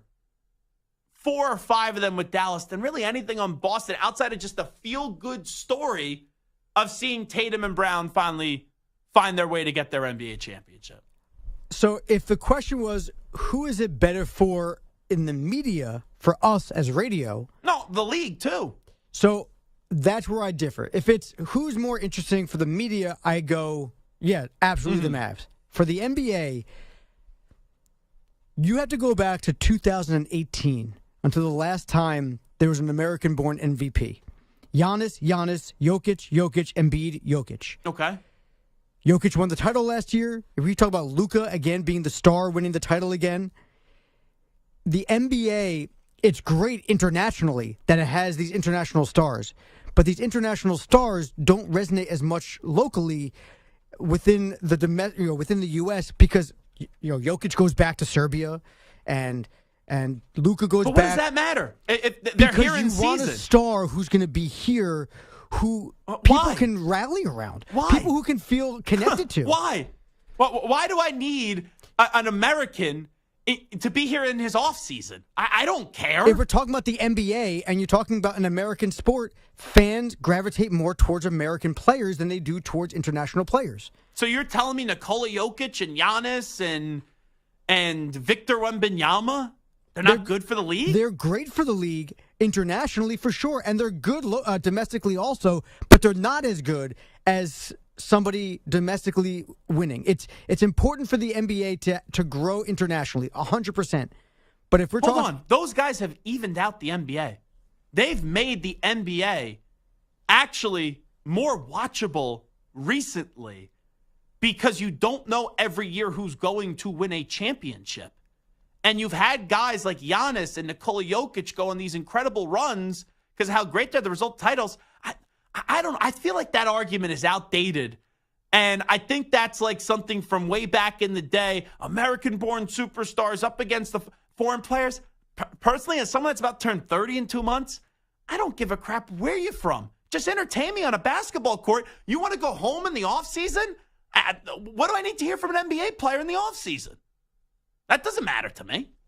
well, in the NBA it matters. Why though? Because the NBA is becoming like the NFL, a No, 12 it's not. a 12 The month regular season sucks. No. I'm not talking about the regular season. But that's part of my point. But you're saying it's being a 365-day sport. It's not. It's a 365-day sport in the sense that you have the season, and then after the season's over, what happens in the offseason is almost as important than what happens during the season for the sport. The offseason is more important than the regular season. The playoffs are... The offseason is more interesting. No, the offseason is more interesting. It's not more important. The offseason in the last 10 years for the NBA has been more important than the regular season. Okay, great. The drama and all that stuff, but the regular season has much not resonated a lot nationally. Right. So then you're making my point. Then watching the games and having Luka and Jokic and Giannis being great during the season doesn't really matter as much as what they do during the offseason. And during the offseason, they're not here. They're not here to promote the league. The They're not here. The offseason only matters because of all the movement that happens. That's when it matters. All the trades, all the signings, guys that are leaving, things like that. But it also matters for the growth of the game, for the visibility of the game, for us as fans to be intrigued. Because, yes, the movement is important, but also the things these guys say on social media, the podcasts that they do, the interviews that they do. Yeah, because we need more podcasts. No, but what I'm saying is, like, this is what we talk about. This is what's interesting. This is what draws attention to the sport. Isn't just what's happening during the season. So let me it's ask what's you this. happening off the court. Because I just don't get what you're saying. So I'm just simply asking this. Why would the Celtics winning a champion? If you're going to make that argument, I think the Mavericks winning a championship is better for the NBA. I want to listen to your argument. Why is the Celtics winning a championship better for the NBA? Because Jason Tatum was born here? I think that it's important for the NBA to reestablish, in a sense, domestic-born players being superstars. All of the faces of the NBA that we've been talking about, Wembanyama, Luka, Jokic, Giannis, they're all international born. And again, like I said, I'm all for globalization of the sport. You were the same guy, right, that told me the biggest reason to watch the NBA in the regular season this year was for Wemby, right? Yeah, 100%. During the regular season, absolutely. But I think for a sport to grow, you need to have somebody like, listen, Ohtani is by far the biggest star in baseball. And him winning a championship would be the best thing for baseball. It would be amazing. Mm-hmm. The fact that he doesn't speak English is a problem for the sport. It's a problem for the sport. Hold on. That your biggest star can't communicate with his fans. So Stephen A. Smith said something like this a few years ago, and he got himself into hot water. So I'm going to cut you off so you don't just dump a boiling pot of water over your head. Baseball has had not a lot of excitement recently. Shohei Ohtani has brought excitement. Maybe I do care if he speaks through an interpreter because his old interpreter, Ipe Mizuhara, ended up getting in a lot of hot water. I don't give a rat's ass if I don't hear a word in English from Shohei Ohtani, because what he does on a baseball field is that entertaining that I don't need to hear him speak. I don't. He does something that's one of one. But if he did speak and he was interesting. Makes no difference. I disagree. What draws people to sports... Because he speaks through an interpreter? Just generally speaking, what draws people to sports... Let me ask you this. Aaron Judge speaks English, right? Yeah. What are the viral moments from Aaron Judge that we keep on hearing and the great insight that he's giving to us during a regular season? I doesn't give it. I don't have...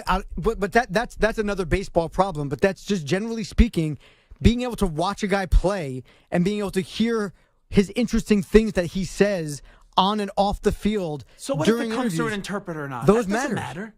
Doesn't matter to me. It does. No, I'm sorry. It just Manny. Let me ask you this: does it matter to you? Like if Luka Doncic wins the championship because he's not born in the United States, does that hurt the NBA? And we need Jason Tatum to win because he was born here in the USA? I'm not saying it hurts the NBA. I just said I don't. So think what do it you helps. say? I don't get what you're saying. I don't think it helps the NBA as much as having somebody like Tatum or Brown win the title.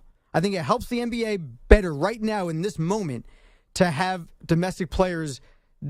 Why though? Taking back over the sport, because over the past 6-7 years, the international players have taken over the sport. Has that been a terrible thing? It's again. For the growth of the league internationally, I don't think it's a terrible thing. Mm-hmm. Domestically, I think it could be a problem. I think it could be a problem for domestic fans if the biggest stars in the game are all from different countries. I think that could be a problem domestically for fans and who they watch. Okay, I used to love hockey. I watched hockey all the time. I have a hard time now with hockey because I can't pronounce half these guys' names. Wait, the American game has gotten so much better in hockey recently. So much better. It's not even I'm sorry. I got to get to Bart, so I'm going to end this conversation here because it's just going in circles and I just feel so lost. I have never sat down and watched a game and have said to myself, where's the player from? That matters to me. Just give me greatness. I don't care if you're from America. I don't care if you never lived here for a second until you started playing here. Just be entertaining on the court or on the field, and we gravitate towards greatness. It is the Zach Gelb Show on the Infinity Sports Network. Bart Winkler hates Aaron Rodgers, just like Michael Samter hates foreign players. We will find out what Bart Winkler thinks of C.J. Stroud's comments that he'd rather have Eli Manning's career over Aaron Rodgers next. Update first. Sorry, I'm fired up. Here is Manny Rodriguez. Infinity Sports Network Sports Flash. All right, Zach, back in April, NFL Commissioner Roger Goodell floated the idea of playing 18 games in the regular season, but today, Colts center Ryan Kelly, who is also a vice president on the union's executive committee, said not so fast, Mr. Goodell. Yeah, 18 games sounds great when Roger's saying it on the Pat McAfee podcast, but until you're the one going out there and putting the helmet on for 18 of those games, then come talk to me.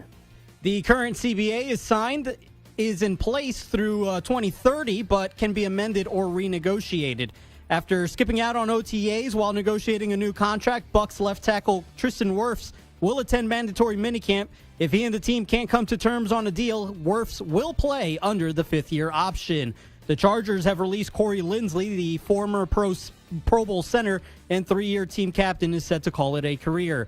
Baseball in progress. The Rockies lead the Reds 4-2 in the fifth. Giants have a 6-1 lead on the Diamondbacks in the third. Phillies and the Brewers are scoreless in South Philly. Second inning, the Mets and the Nats are in a rain delay in Washington, D.C. I'm Manny Rodriguez. Hey, sports fans, Bart Winkler here on the Infinity Sports Network. Check us out 24/7 on your local affiliate or on the Odyssey app. Download it today.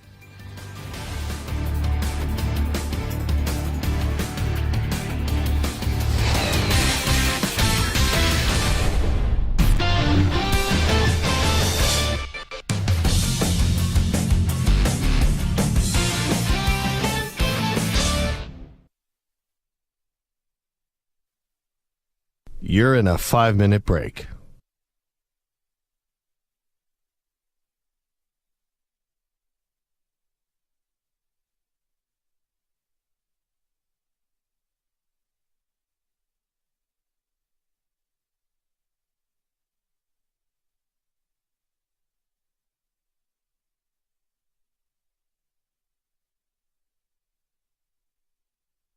Four minutes, 30 seconds remaining.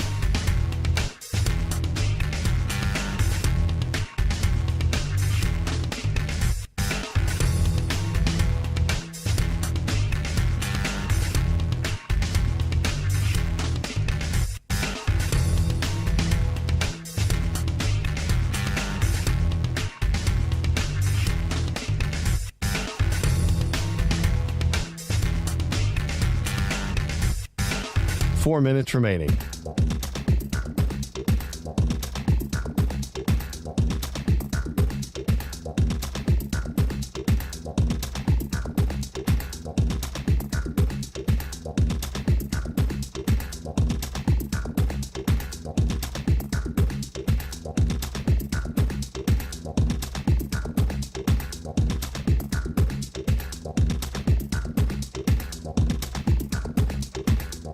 Three minutes, 30 seconds remaining.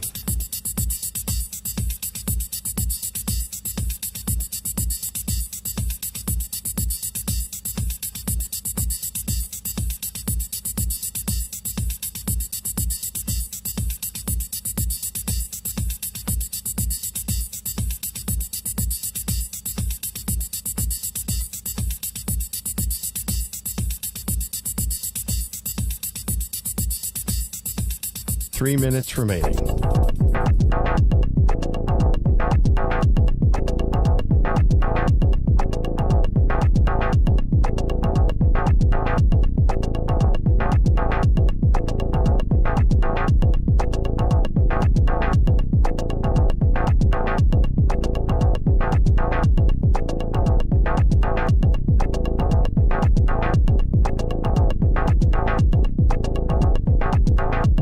Two minutes, 30 seconds remaining.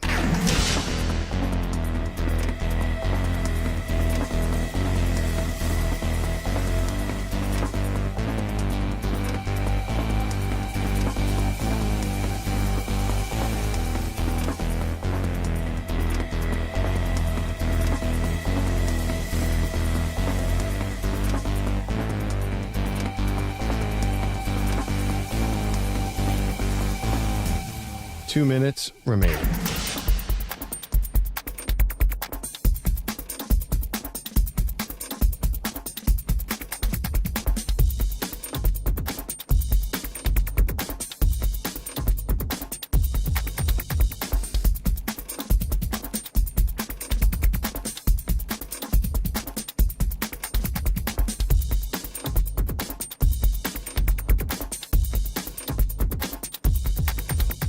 One minute, 30 seconds remaining.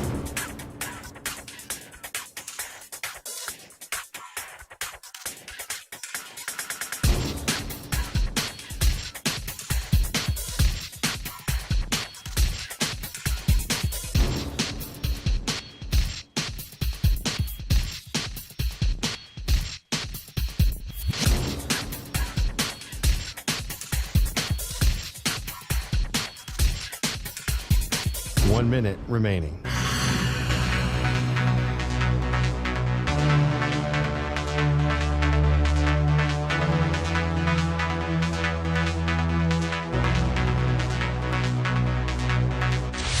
Five seconds remaining.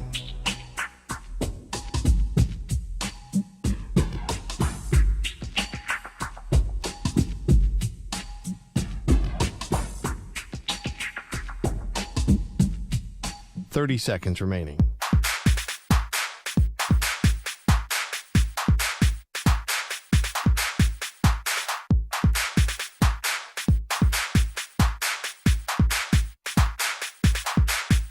15 seconds.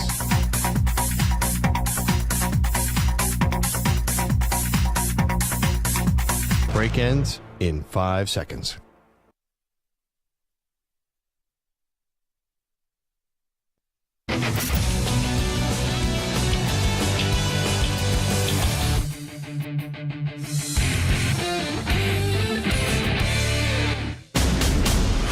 It's an epic battle for the Infinity Sports Network. Zach. Lethargic, putrid, pathetic. Quitters. They're quitters. What a joke. Bart. Something fun to talk about. That's what we do here. It's like, hey, guys, it's like we're just hanging out at a bar talking sports. It's time for Winkler Wednesday. Only on the Zach Gelb Show. So Stuart Kovacs, our board op here, who I love, he is working with Bart this week in the fallout of David Shepard leaving the Bart Winkler show to go coach the... Oh, no, he didn't get the Lakers job. That's going to be J.J. Redick, so he's doing the weekend overnights.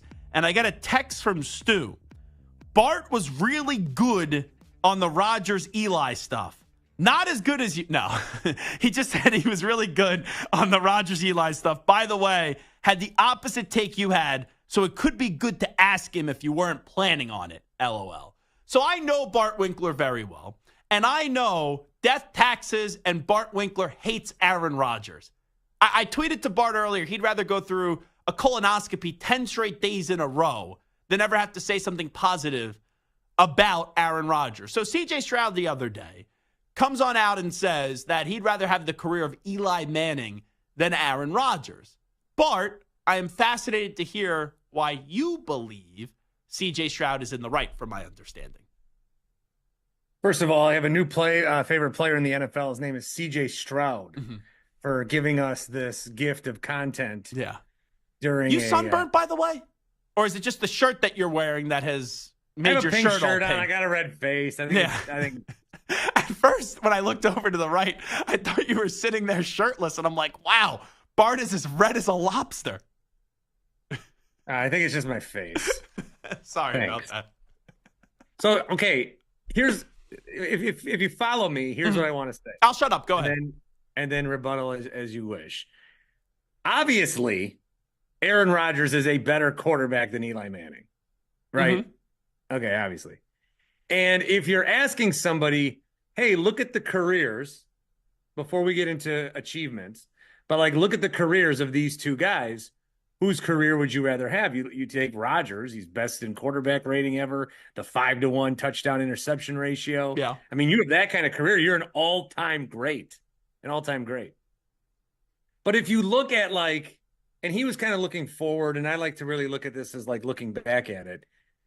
2 Super Bowls is more than 1 Super Bowl. Correct. And I think that's the end-all, be-all for me.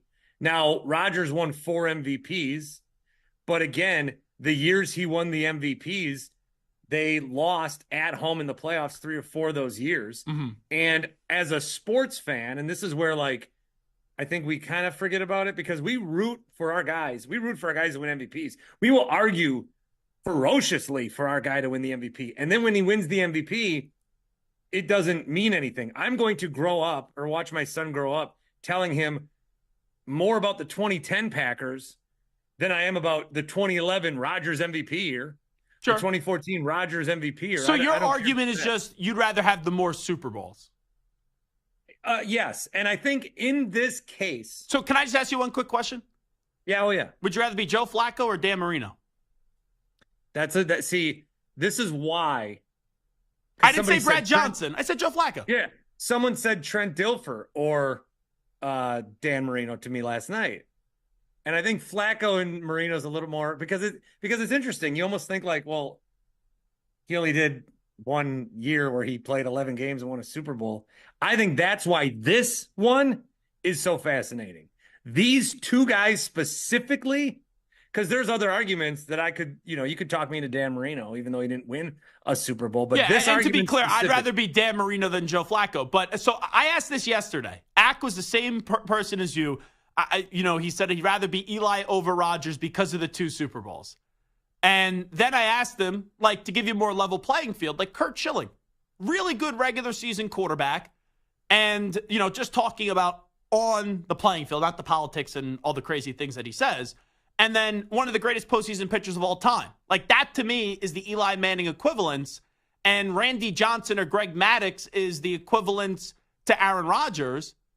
I'd rather be Aaron Rodgers than Eli. I'd rather be Randy Johnson, who's an all-time great, than Kurt Schilling. And I'd rather be Greg Maddux than Kurt Schilling. Well, that's why I think this particular comparison is as interesting as it gets. Because to me, in this particular comparison, it does look like I'm naked, by the way, on the YouTube.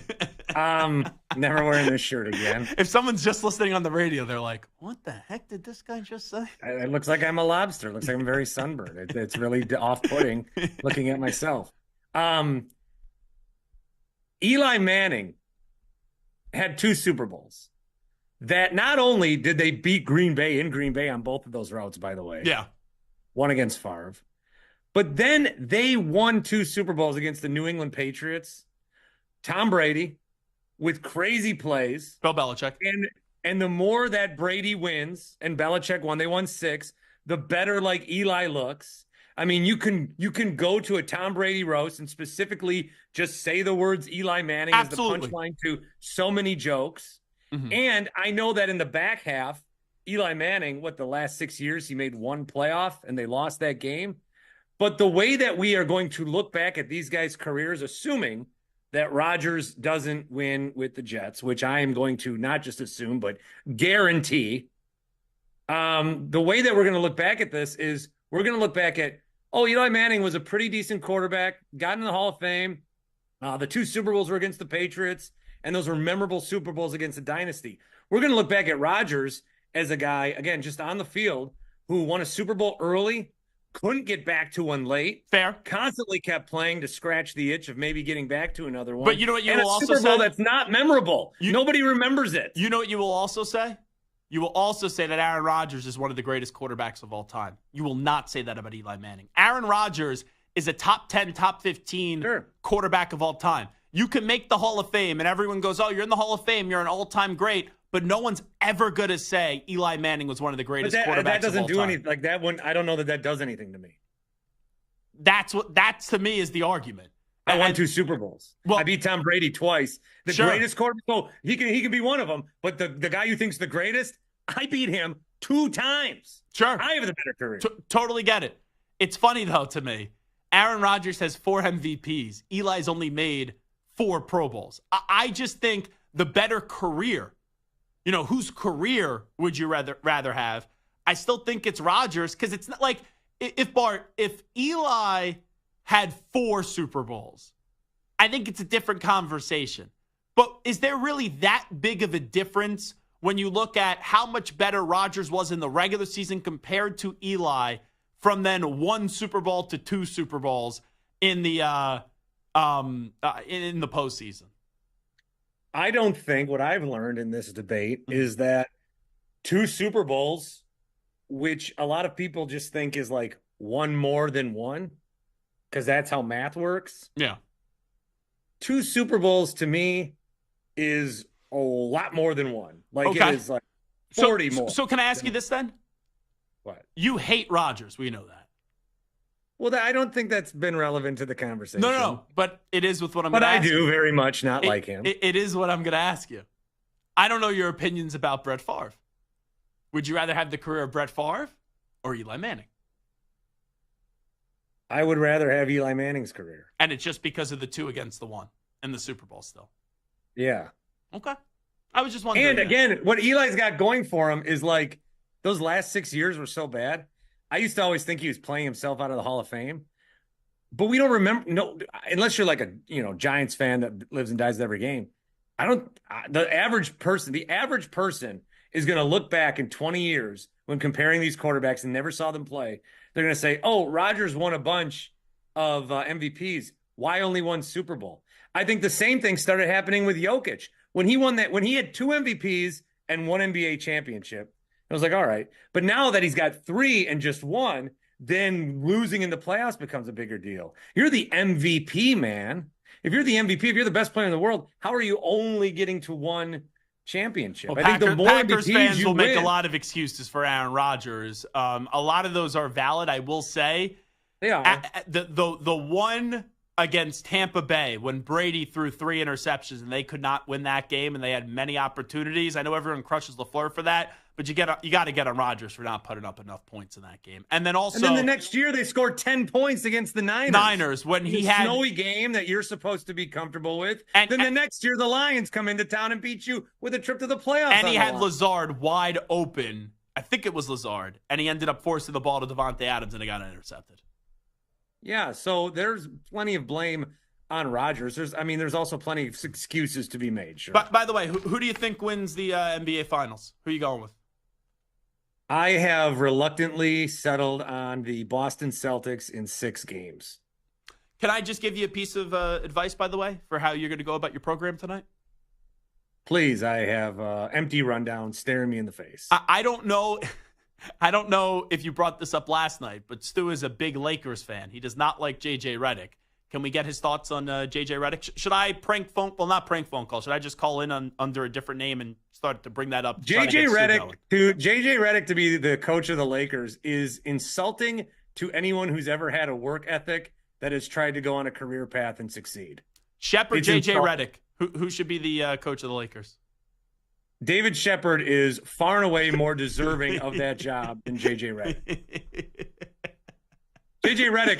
Redick got a podcast with LeBron. He manipulated his way into this job. It's BS. Yeah. Oh, do me a favor. Put some sunscreen on because you just look entirely burnt. I got to be like your mother here.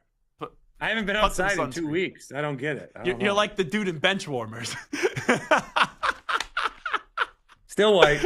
Yeah, Still very pale. There's the thing. Bart's showing a little chest hair. That's why you watch a YouTube stream. You don't look sunburnt there. I could increase my fashion department. You should burn this shirt, though. You should get rid of this shirt. This shirt does not help you out. Anyway, he is the great Bart Winkler. You can listen to him on many of these same affiliates weeknights from 10 p.m. to 2 a.m. Eastern time. Thank you, Bart. Thank you, Zach. Bart wearing a green Milwaukee Brewers hat with a pink shirt. Who did it better, him or the Oilers fan? The Oilers fan. When she showed me what was under her shirt, it was a lot better than Bart's. But comparable. No, I'm just kidding. It is the Zach Gelb Show. I love Bart on the Infinity Sports Network.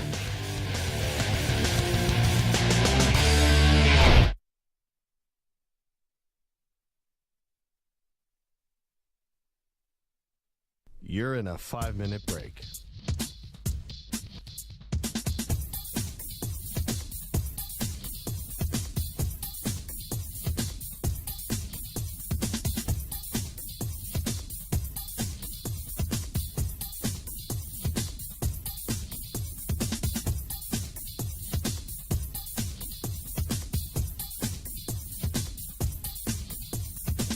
Four minutes, 30 seconds remaining.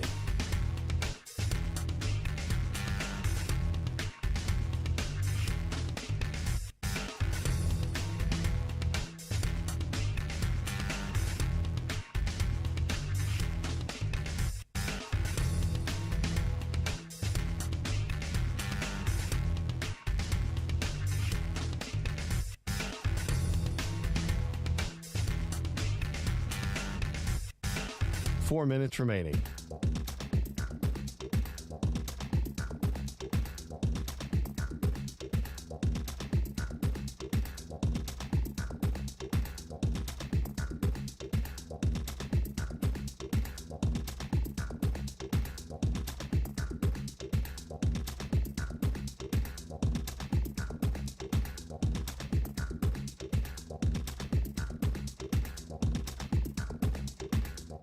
Three minutes, 30 seconds remaining.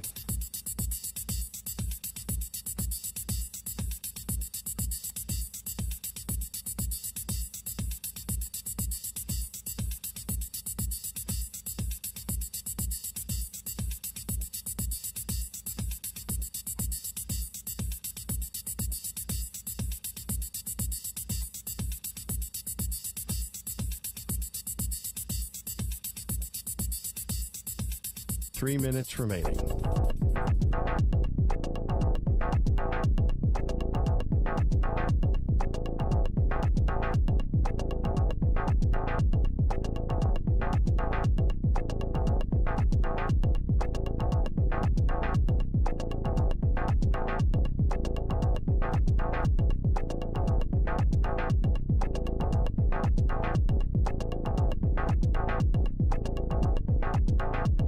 2 minutes, 30 seconds remaining.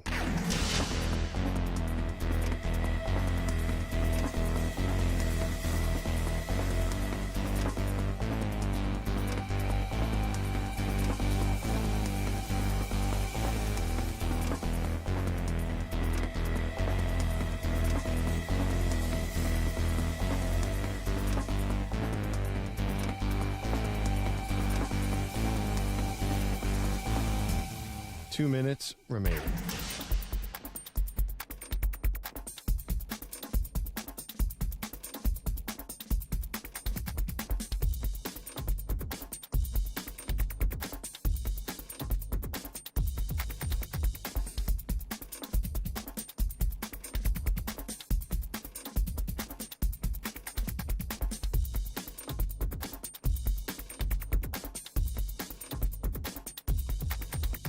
One minute, 30 seconds remaining.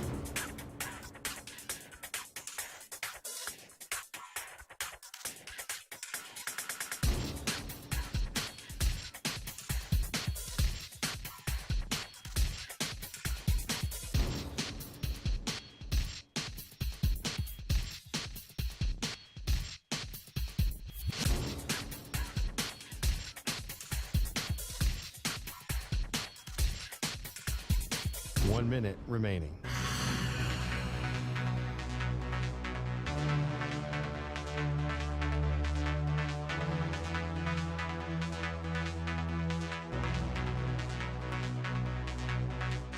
Forty-five seconds remaining.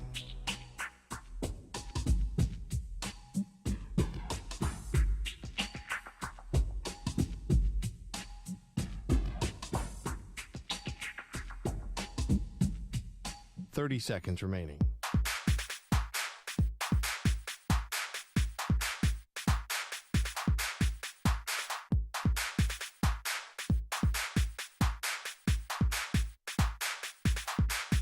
Fifteen seconds.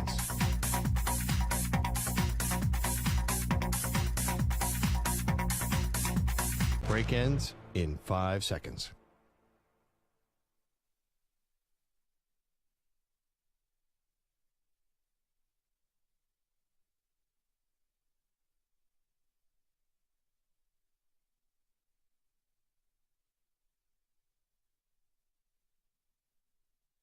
To infinity and beyond. He's live. He's nationwide. This is the Zach Gelb Show.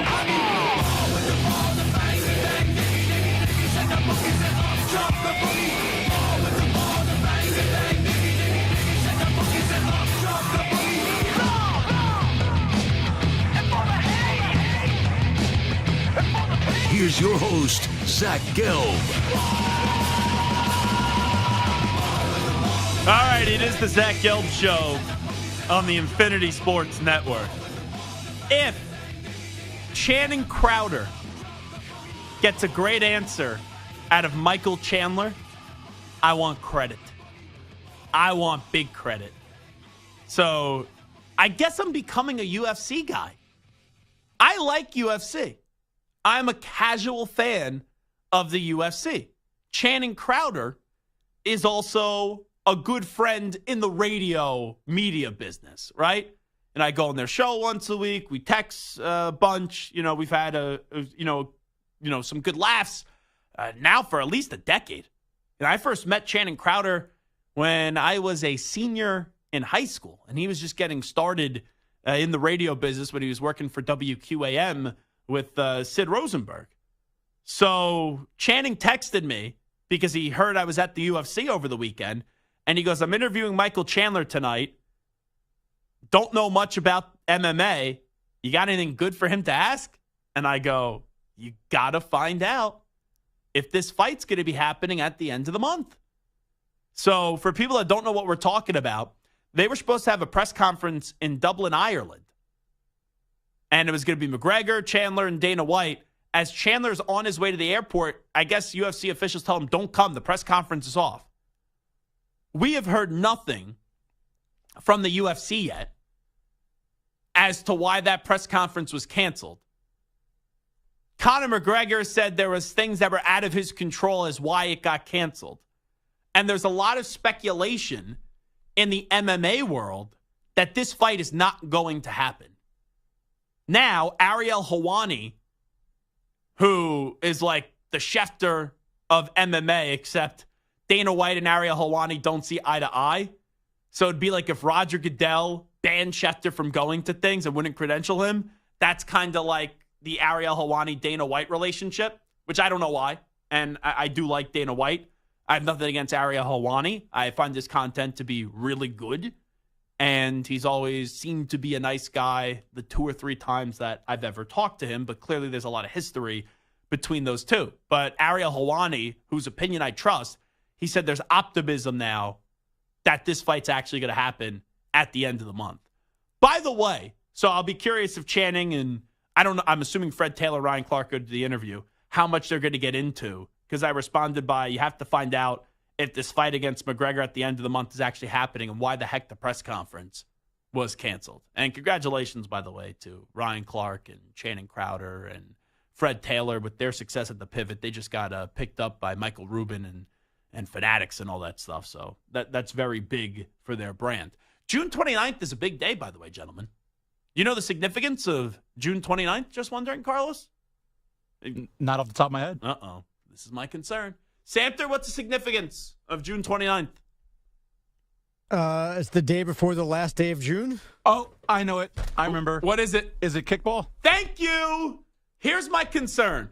So I am planning an Infinity Sports Network kickball team. We are participating in Dion Dawkins' charity kickball event. And so far, let me pull up my document here. We got to get to 12 people. But so far, it's yours truly, Maggie Gray, David Mayernick, Andrew Perloff, EJ, Elijah Stewart, Carlos Ortiz, Michael Samter, Keith McPherson, and then my buddy Mike is going to be participating, who knows Dion because we all went to college together. So that's what, 8 people right now? 9? How many? 9 people. 1, 2, 3, 4, 5, 6, 7, 8, 9. Now, Keith told me he may have to bail. So he told me that from the start. He's like, I'm a maybe. And then he'll eventually give me an answer. But Samter and Carlos, you're the 2 guys on the list that I'm a little apprehensive about if you're actually going to show up. Whoa, whoa, whoa. So you're full go, fully committed. Yeah, I am no fraud. I'll tell you flat out if I'm going to go or not, and I'm going. Now, it wouldn't surprise me my boss, David Mayernick, goes, hey, pal, got caught up in doing something. I can't make it. And I'll be very annoyed at David. But Samter, you're kind of one of those guys that wouldn't surprise me if you bail as well. And I've never been legitimately mad at Samter off the air. But Samter, if we get like, oh, your car broke down and you can't make it to the tournament, I don't know. I don't know if I could get past this. So you definitely be there on June 29th. Outside of health issues, car issues, or otherwise, have I ever, under your knowledge, bailed on anything to do with you or anyone else at this network? No. I was a little bit late in paying off a bet to you, but I paid it off. Yes, you did. All right. So I have never bailed. So you're in. I don't back out, barring an unforeseen emergency that I can't control. And at the end of the day, it's not my fault that I got COVID and my car broke down and my transmission fell out and all this stuff happened within like a 3-day period of me moving to a new house. I fully expect Keith McPherson to bail. Fully expect Keith McPherson to bail. But I know Maggie won't. I know Perloff won't. Is bunting allowed in this league? Because I'll be a great bunter in kickball. Oh, you're just lucky you're American according to your standards. Well, especially if Dion is pitching. You know, I can kind of bunt it off to the third baseline. I know Dion is fleet of foot for his size, but... buddy, Dion could chase you down in a second. In an absolute second. That dude is athletic and he is quick. I'm going to test the theory. I'm going to test the theory to see how athletic and quick Dion Dawkins is. Dion can off give the you mound. a 3-second head start to first base, and he will catch you off one step. See, I believe that he has a better top speed than me, but I feel like quick, kind of like back and forth, like, from a pitch running quick to pick up a bunt. You know, that it's a lot of man. He's a big boy. There's only What's so your 40 much time? Speed that you're what? What's your 40 time? I don't know. If you had to take, what do you think you could run the 40-yard dash in? Let's go with 5'9", 6'1". Sorry, 6'1"? Something like that. What's your height? 5'2.5". What's your weight? 150. Deion Dawkins is 6'5", 320 pounds. When he was at the NFL Combine, he ran a 5'11", 40-yard dash. 5.11 40-yard dash. How's that possible? What do you mean? 5.11. I'm sorry. Yes. That makes sense. Mm-hmm.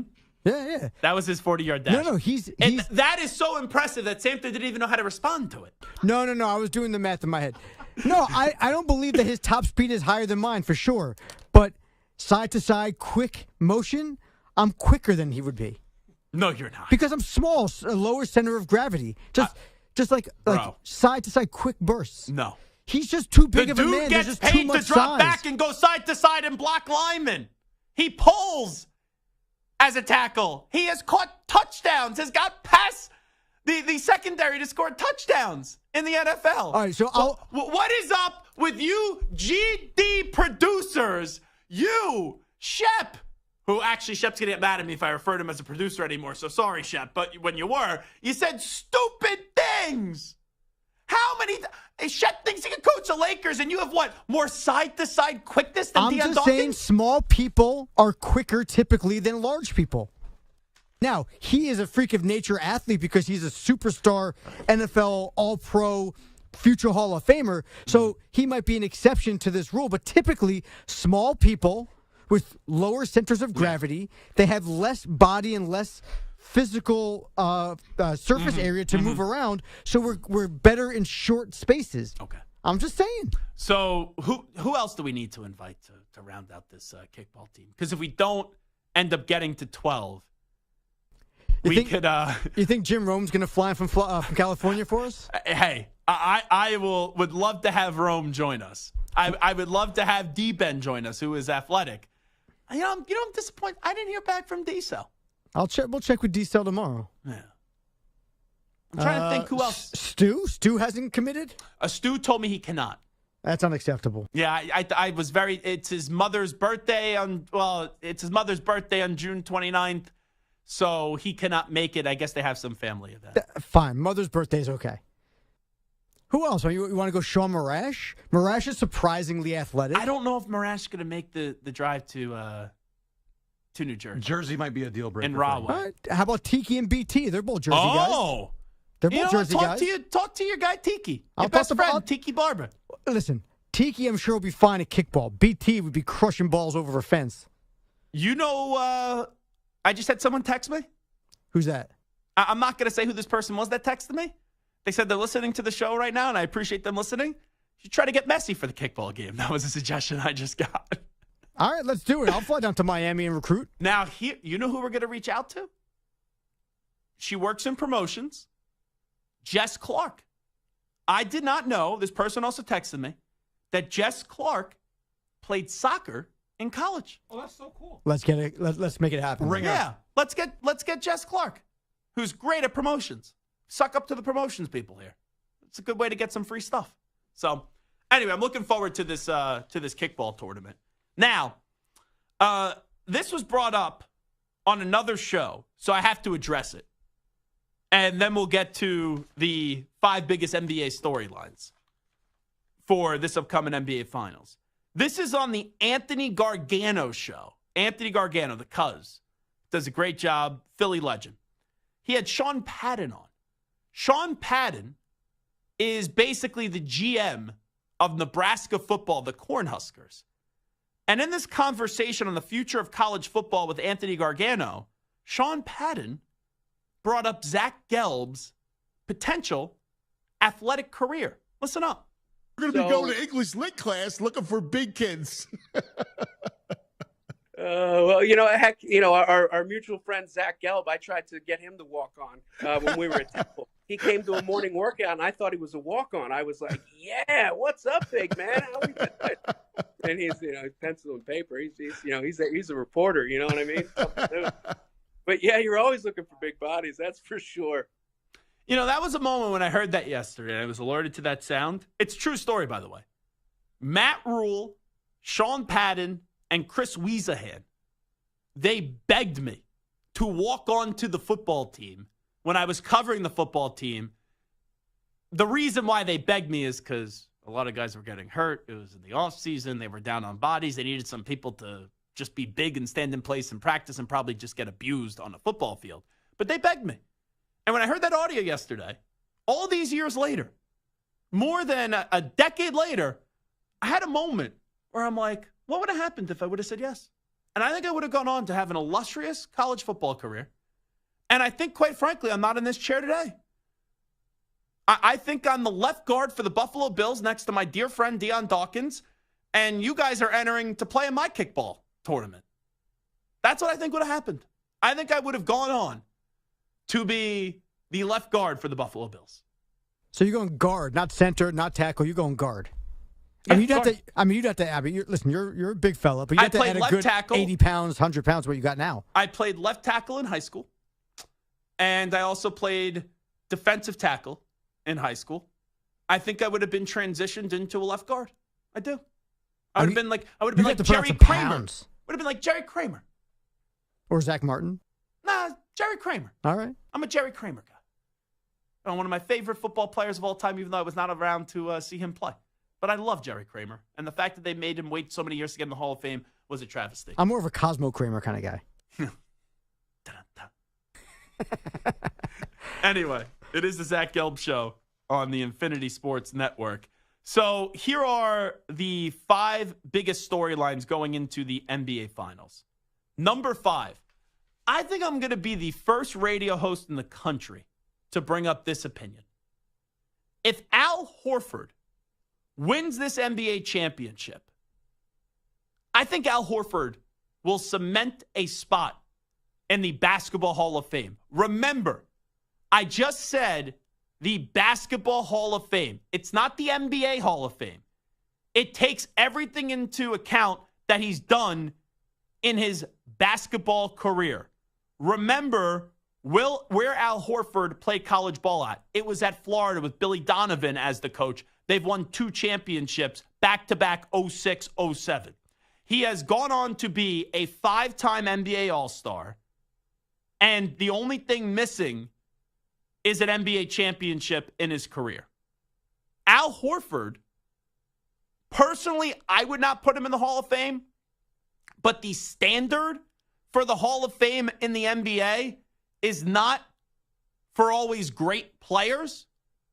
I think Al Horford has a case and would get into the Hall of Fame winning this championship. It would take time, but when you have 3 championships, 2 in college and 1 in the pros, and you've also been a 5-time All-Star, and Al's been a good but not great player, I believe Al Horford will end up becoming a Hall of Famer with the championship. What do you guys think about that?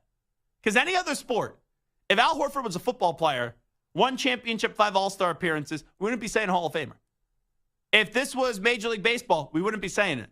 But in basketball, because it takes the entire career into effect, I think with college and then also the pros, and you win 3 championships, and you've been good in the pros, I do believe this guy would be a Hall of Famer if he wins a championship.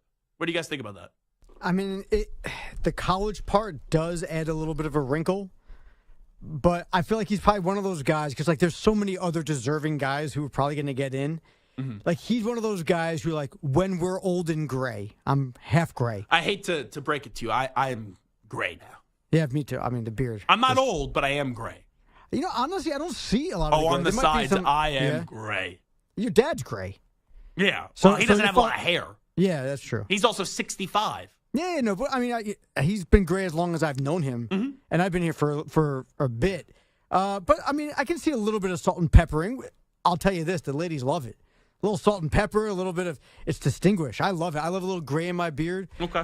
But I think when we're old and gray, 20, 30 years from now, so 10 years Horford for you, gets it. 20 for me. 3 months for me, really. Al Horford will get in one of those like veterans committee type of things. I don't think he's getting in when you have some of the big names in the sport getting in. I don't see Al Horford making it, but I can see him years from now, we will look back. Only for this sport he will make it. Any other sport he wouldn't make it. No, agreed, but I think it's going to take a while. The next storyline, I agree with you on that. The health of Kristaps Porzingis. He's expected to play in Game 1 tomorrow evening. But also, everyone talks about Kyrie against Boston. How about Kristaps up against Dallas? This is Chandler Parsons, because remember, Kristaps and Luka were teammates for a bit. He said that Luka and Kristaps had beef. This is running back on FanDuel TV. Don't get it twisted. They do not like Porzingis in Dallas. Luka. So you can speak to that. Luka did not like playing with him. There is an actual beef there where it's going to be every time he touches the ball, he's getting booed. Really? And there's a real beef there. Why? Is that a scoop? No, I think that's known. I think it's known. It didn't work out. And Dallas, for whatever reason, those fans, they're proudful. They're like, if you're hurt, if you're not playing, if you're not doing what you were doing the years before you got to the Mavs, they don't like it. I guarantee you Porzingis gets booed every time he touches the ball. Really? Yes. I don't know if he's going to get booed every time he touches the ball. I don't know if there's animosity between the fan base and Kristaps Porzingis, but that's not the first time I've heard about the icy relationship of Kristaps and Luka when they were together. And there have been stories told on the record. Kristaps even said that early on there was tension between Kristaps and Luka. He wasn't there for that long. And I think it was when Carlisle was the coach. It may have been Kristaps who said to Carlisle, can you tell Luka to stop complaining? And then Carlisle goes, hey, Luka, stop complaining. Something along the lines there. So there's history between the two. So this is not foreign, the fact that those two were not best of friends. Here is Luka, though, on Chandler Parsons' comments about his beef with KP. You see, that's why I don't watch a lot of that, because people don't know. I talked to Chandler Parsons maybe twice in my life, so I don't know how he would know that. But me and KP have a good relationship. I don't know what people to say otherwise. No, because you guys didn't really have a good relationship when you play together. Storyline number 3. If the Mavs win the title, will Luka Doncic be referred to as the best player in the league? Right now, I think he's a top 5. He gets a championship because we've been in that mode, right? Giannis wins a championship, boom, best player in the league. Nikola Jokic wins a championship, boom, considered the best player in the league. Here's the difference with Luka. I think he then needs to win an MVP. Giannis had 2 MVPs before his first championship. Nikola Jokic had 2 MVPs before his first championship. But Luka will without a doubt be top 3 player in the league if he wins his championship. 2, is this the year that Tatum and Brown get over the hump and put to bed this nonsense they can't win together? And then number 1, I think the biggest storyline entering these NBA Finals is Kyrie going back to Boston. And even though we try to downplay it, but the animosity between the Celtics and Kyrie Irving. What's the biggest storyline of the NBA Finals? 855-212-4227, 855-212-4227. Micah Parsons makes it clear he wants to play his entire career with the Cowboys. But he mentioned one team that he would want to go to if Dallas and him parted ways. The team he mentioned, he is absolutely trolling one of their star players. I'll tell you who that team is when we come on back. You're in a 5-minute break.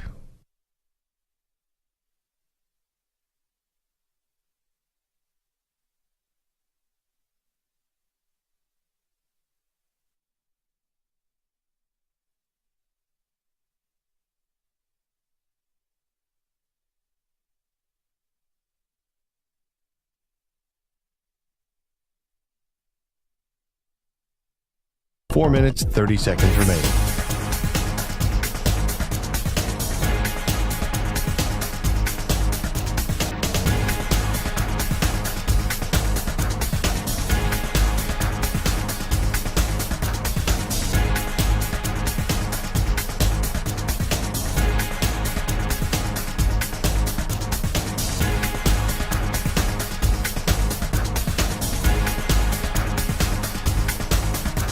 Four minutes remaining.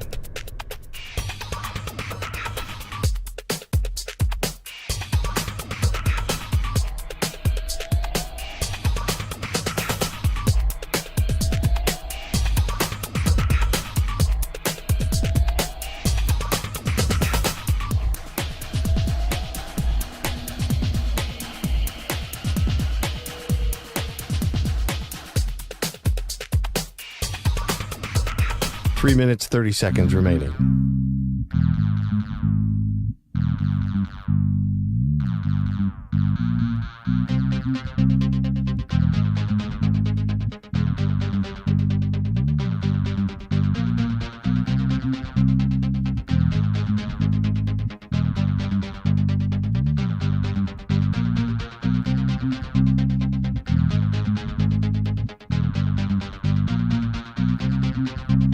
Three minutes remaining.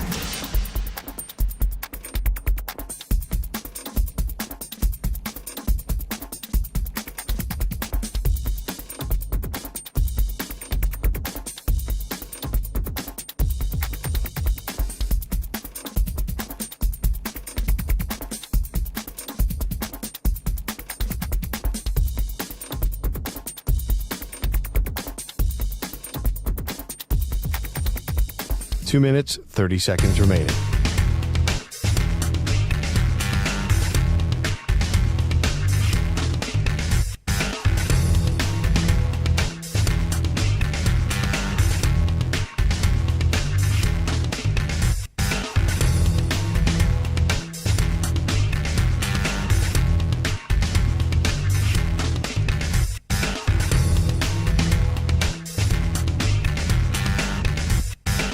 Two minutes remaining.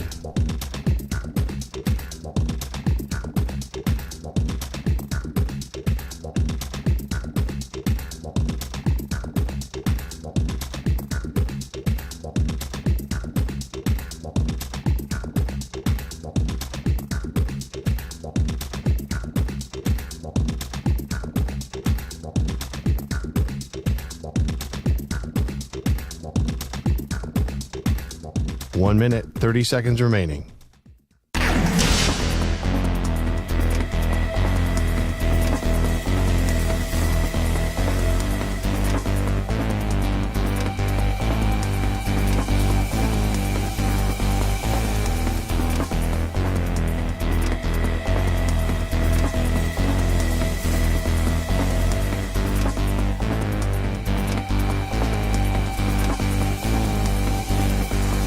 One minute remaining.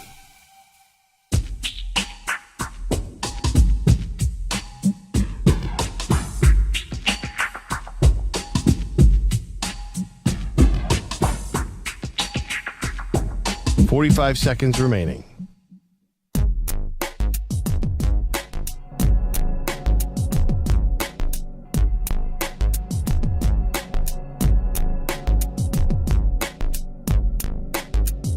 Thirty seconds remaining.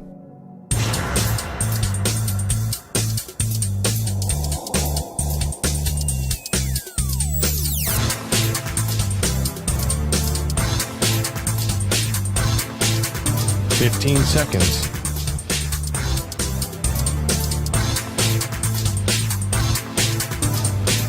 Break ends in 5 seconds.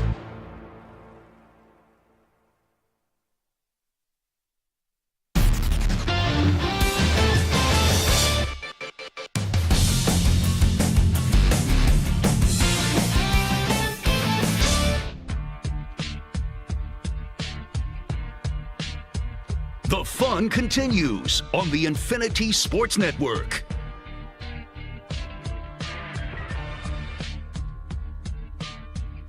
I'm just reading Dustin Poirier, who lost to Islam in UFC 302 this past weekend. I know he talked about how he felt something in his leg. He ended up breaking his nose, his rib, and then also tore an ACL. And he still went through the fight until he tapped out. That's crazy. And then also, I saw in hockey, because whenever these teams lose in hockey, you get all these other injuries, and it's always wild what the hockey players do go through. But how about Dustin Poirier? He had a broken nose, a rib, and tore his ACL in his big fight at the Prudential Center. It is the Zach Gelb Show on the Infinity Sports Network. So I was reading a tweet today from Clarence Hill Jr., who covers the Dallas Cowboys. And he said, when talking about the Micah Parsons contract, Micah Parsons has no problem being patient and waiting for his contract. The longer he waits, the higher the market will rise. He fully expects to be the highest paid non-quarterback in NFL history.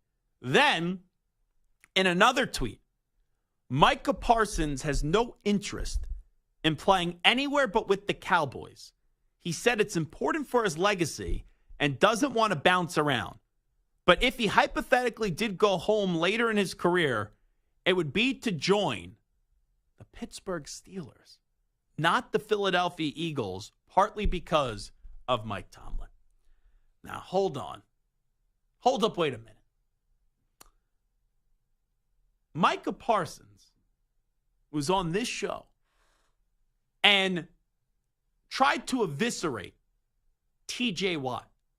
TJ Watt right now is the face of the Pittsburgh Steelers. It would be great, just from a talent standpoint, if we got to see Micah Parsons and TJ Watt on the same team.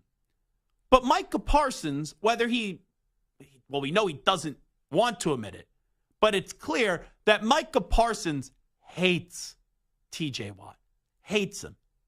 When you get on our show and Micah Parsons has the audacity to say that TJ Watt isn't a top 5 pure pass rusher in the league, when he's led the league in sacks 3 of the last 4 years, there has to be some animosity there.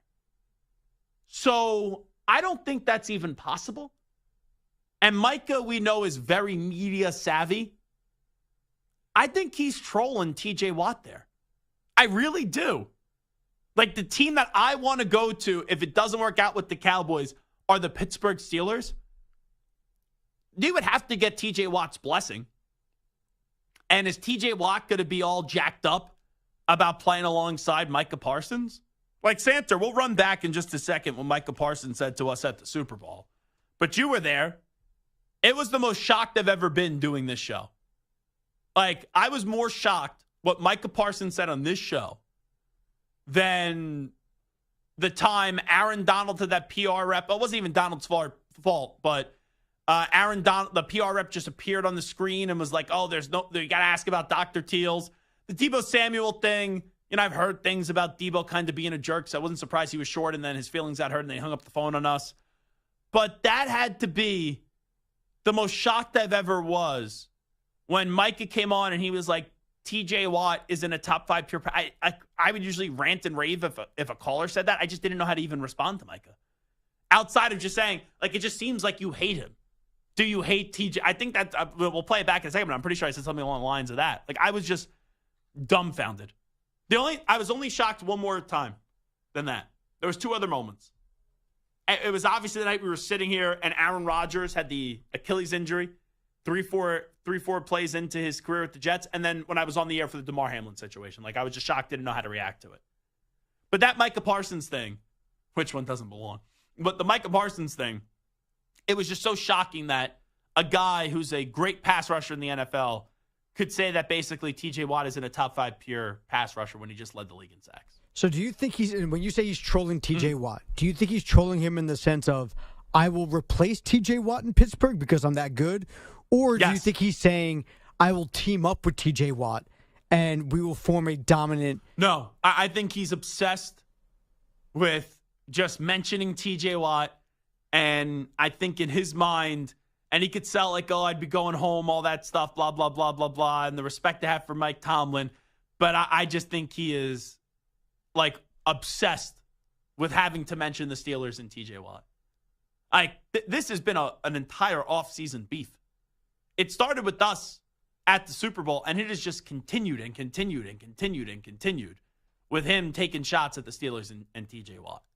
So I do think that this was calculated by Micah Parsons. Now, if you think about potentially, forget about them replacing TJ Watt. Well, they wouldn't. No, of course not. TJ Watt's better than Micah Parsons. But let's say you had Parsons on one side, TJ Watt on the other. It'd be great. You know what it'd be like? Be like A-Rod and Jeter. Yeah. So I'm thinking of, like, the best duos that we've seen on the defensive side in football. Like the Joey Bosa, Kelvin Ingram was really good for a couple years. Melvin Ingram? Melvin Ingram. Is it Kelvin Ingram? Who's Kelvin Ingram? I don't know. Yeah. I don't know how your brain works. It doesn't make any sense. Melvin Ingram. Secondary-wise, I know that everyone's going to say Richard Sherman. How do you bring up Richard Sherman? But That's a good point. Having Cam Chancellor and then who was the other safety? Earl Thomas. Earl Thomas was a great 1-2 punch. Or you want to talk about maybe Ed Reed and Ray Lewis? Yeah, Ed Reed and Ray Lewis. Absolutely. So Pepper Johnson, LT. Pepper Johnson. Pepper Johnson is a fascinating interview. I know Pepper a little bit. When that guy starts talking, man, whew, he says some things. He definitely says some things. So, anywho, let's replay Micah Parsons dissing TJ Watt on this show back on February 9th in 2024. I'm not a sore loser. I thought it should went to Miles, if not me. I said that publicly. And it's just simple as that. Miles, you look at the Titans game alone, and no offense, but TJ played the Titans. Did you see 2 tight ends following TJ Watt? Did you see they're following him all across the line? People could say whatever they want, but at the end of the day, the film does not lie. His presence is way more dominant than TJ Watt, and that's just the reality of it. So if you had to rank 5 guys in the NFL in terms of who gets to the quarterback the best, and what you guys do, how would you kind of rank them then, 1 through 5?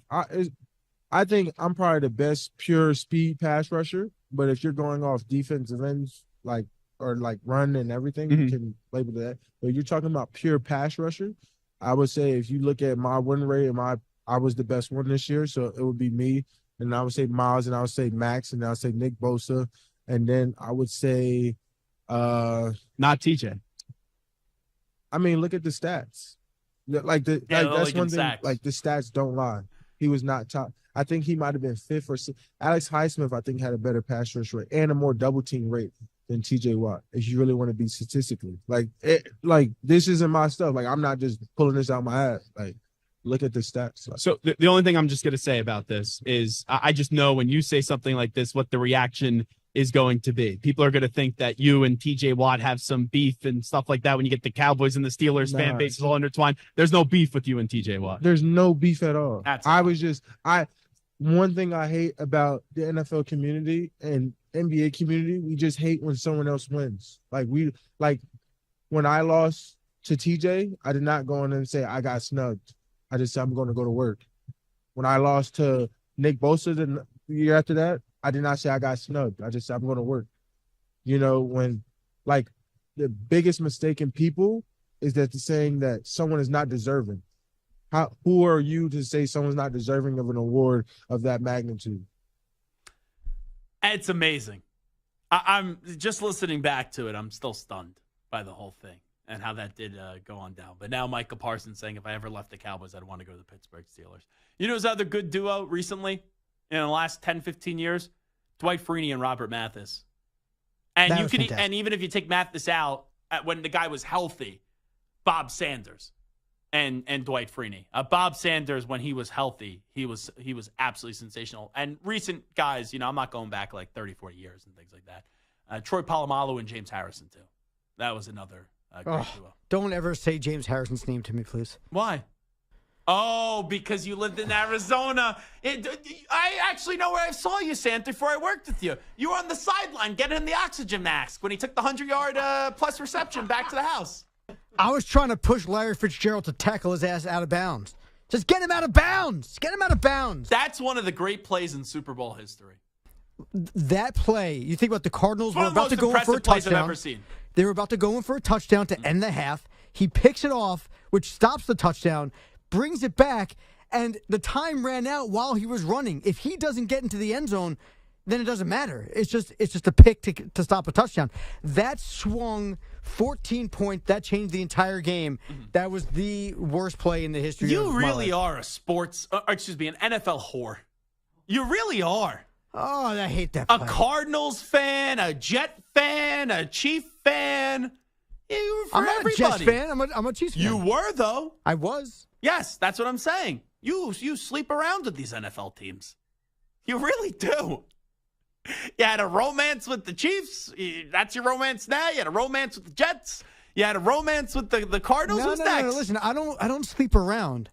I date, I marry, and then I get divorced over time. Yeah, let me tell you. Right? I'm not sleeping around with anybody. anybody. Invested in some prenups. I worked for the Cardinals, right? That was a nice marriage. That was a nice long relationship. I was in a 30-year marriage with the Jets. Can I just ask you a question? Yeah, please. God forbid Mahomes ACL tear week 1. Just God forbid. And you need to then go adopt a team for the rest of the season. Like, let's say you're out on Kansas City. Who's the team then? No, it's the Cardinals. I have an AFC. So No. You can't go back to your ex. I'm going to be a good friend. I'm not allowing you to go back to the Cardinals. I'm not allowing you to go back to the Jets. A new team. Who would be the next team that you'd be whoring off of? Lions. The Lions. 100% Lions. Jeez Louise. I mean, I have to pick a team that I like, a team that's like fun to root. The Lions are maybe the Texans. I love the Ravens. I love Lamar. Mm-hmm. But I think the Lions. Okay. It is the Zach Gelb Show on the Infinity Sports Network. We will take a timeout. Stefanski gets an extension. Is he the most underappreciated coach in the NFL for the Here we go, Brownies. Here we go. Update time. Manny Rodriguez. Infinity Sports Network. Sports Flash. All right, Zach, the NBA Finals will start tomorrow night at 8:30 Eastern, and eyes will be on Kristaps Porzingis, who missed the past 10 games with a calf strain and is making his finals debut against his former team. But the forward says there are no hard feelings. And there's no ill will, I don't think, from their side, for sure from that side, my side, and I don't think there should be. So it just didn't work out, but I have nothing but love for Dallas and for the teammates and for everybody, yeah. Porzingis, born in Latvia, is one of the 13 international players in this series, the most in NBA Finals history per NBA PR. NFL, the Browns have given head coach Kevin Stefanski and general manager Andrew Berry contract extensions. They've been in control since 2020. Baseball scores, Phillies up on the Brewers 2-0 in the 7th. Giants bat around in the 3rd. They lead the Diamondbacks 6-2 in the 5th. 8th inning in Denver. Rockies lead the Reds 7-4. Mets and Nationals, they're scoreless in the 1st inning in D.C. after a lengthy rain delay. From earlier today, Rafael Devers hit 2 home runs in a Red Sox win over the Braves 9-0.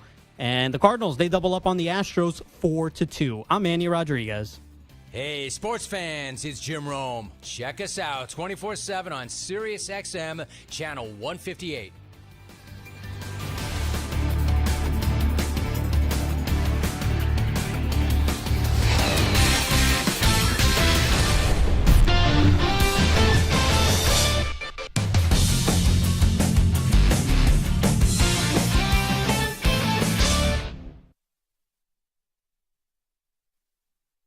You're in a 5-minute break.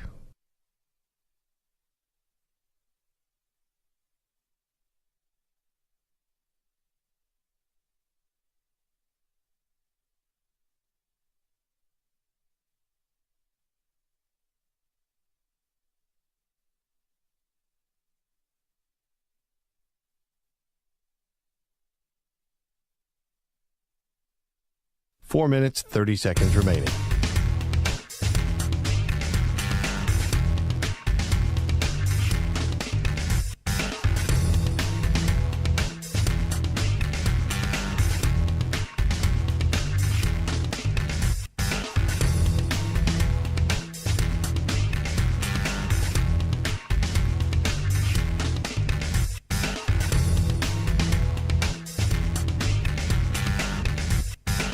Four minutes remaining.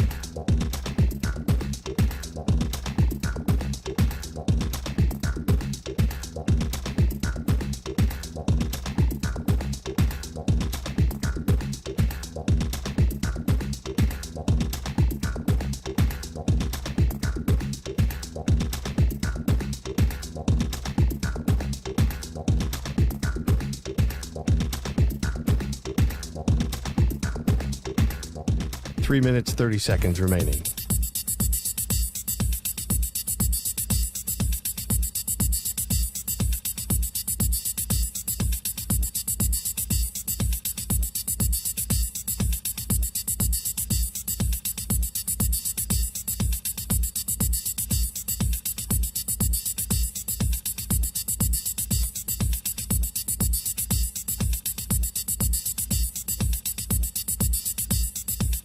Three minutes remaining.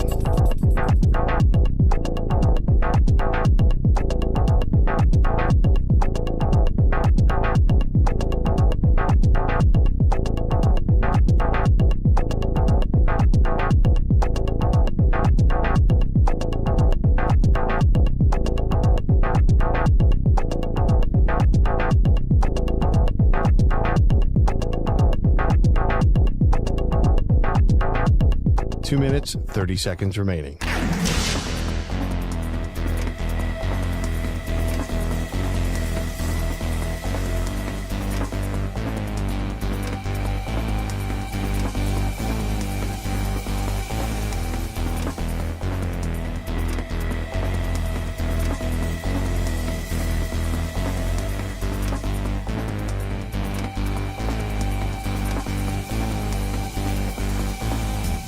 Two minutes remaining.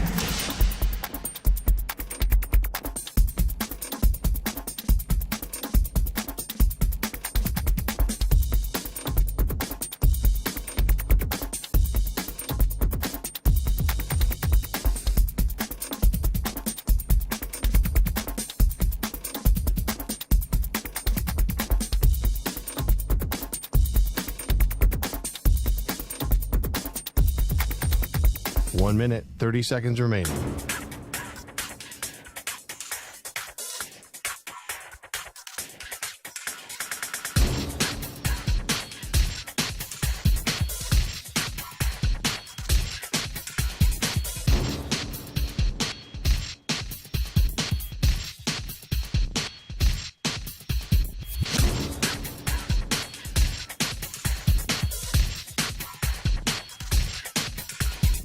One minute remaining.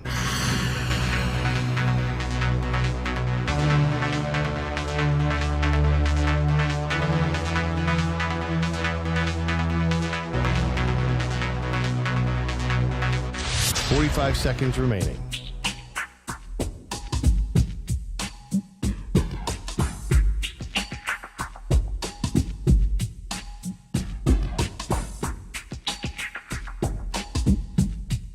Thirty seconds remaining.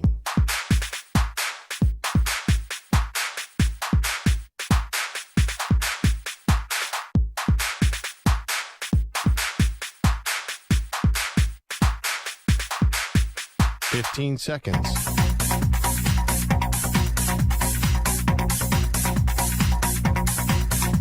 Break ends in 5 seconds.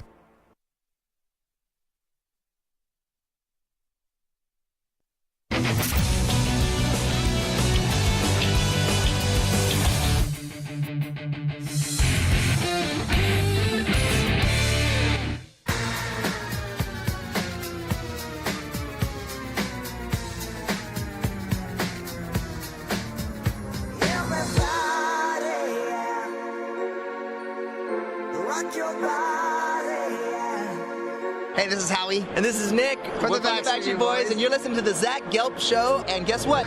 Zach is back. All right. He's live. He's nationwide. This is the Zach Gelb Show. All right, it is the Zach Gelb Show on the Infinity Sports Network. So Kevin Stefanski and Andrew Berry both received contract extensions. So congratulations to them. Here's what I'll say. This is a major year for Deshaun Watson. Like, I didn't need the extensions to Kevin Stefanski and Andrew Berry to tell me that. But look at what the Browns did last year without Deshaun Watson. They made the playoffs. And Joe Flacco got them to the playoffs. And Kevin Stefanski's coaching got them to the playoffs. And let me remind you, they also didn't have Nick Chubb because he got hurt too. So you look at this Browns team, I don't want to hear one gripe for this upcoming season from Browns fans saying this is why we have to fire Kevin Stefanski. Because if Deshaun Watson does not play well this year, he's going to try to blame Kevin Stefanski, and that should not be allowed. Because think about it. How many coaches have the Browns gone through since since like 2004, if you want to say? Because basically, when you go through it, let's start with Romeo Crennel. He was there from 2005 to 2008. And you had Eric Mangini, who was there. I'm talking guys that, full-time coaches, not just interim. 2009 to 2010. Pat Shermer, 2011 to 2012. Rob Chazinski was there in just 2013. Mike Pettin was there 2014 to 2015. Hugh Jackson, 2016 to 2018. Freddie Kitchens, 2019. Think about that. And you had Greg Williams as the interim. You had, full-time coaches, so forget Williams. Just since 2005, Romeo, Mangini, Shermer, Rob, Pettin, Jackson, Freddie Kitchens. That's 7. And then Stefanski's 8. Kevin Stefanski has won 2 Coach of the Year awards and has taken to the Browns the playoffs twice. Kevin Stefanski's not the problem. This is on Deshaun Watson this year. And Deshaun Watson, I don't think he'll be great ever again. He just got to be good. I know his contract says he needs to be great, and the picks you gave up for him would suggest you need great play for him. But he just has to be serviceable this year. He can't be the reason why this team doesn't get there. And it's been since that 2020 season. That was the last time we saw elite caliber play from Deshaun Watson. And you know what? I think Kevin Stefanski is the most underappreciated coach in the league. I really do.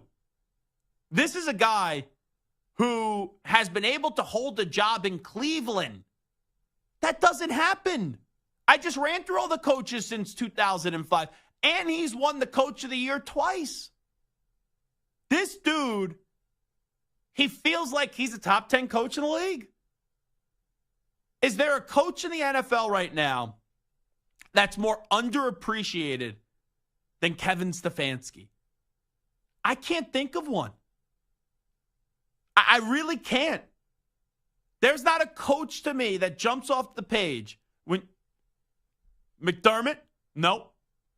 Mike McDaniel, he gets love. Robert Saleh, not deserving of it. Gerard Mayo, year 1. Harbaugh with the Ravens, he gets a ton of credit. Mike Tomlin, Pittsburgh fans are getting tired of him, but we all acknowledge Tomlin's a really damn good coach. He just hasn't won a playoff game since 2016. Is Zach Taylor underappreciated? That's a name. That's the name that stood out to me. Yeah, Zach Taylor's underappreciated. He lost Joe Burrow. Joe Burrow was a shell of a man for the first few weeks of the year. Then he went out for the year and had Jake Browning. Still finished 9-8. Yeah, and that's took a team to the Super Bowl. And that's a guy that because he has a great quarterback, he's not going to get the credit. DeMeco Ryans gets a ton of credit. Is Doug Peterson underappreciated? Yeah, he won a Super Bowl. Yeah, he won a Super Bowl, but then he got fired. Yeah, but you know what? He's been in Jacksonville. He helped turn around the Urban Meyer mess. But that, I mean, when you're going against someone that was that bad as Urban Meyer, it's going to make you look good. I think Doug Peterson is underperformed in Jacksonville. Well, no. He had one good year, one bad year.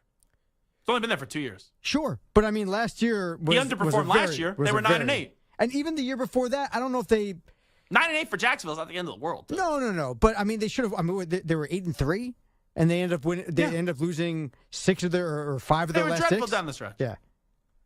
Indianapolis, Steichen's been there for a year. He had a good year. I'm not. Tennessee has a rookie coach, Callahan. Reed gets a ton of credit. Antonio Pierce just got there. Sean Payton, I think, is overrated. Jim Harbaugh, a ton of credit. Is McCarthy a good regular season coach?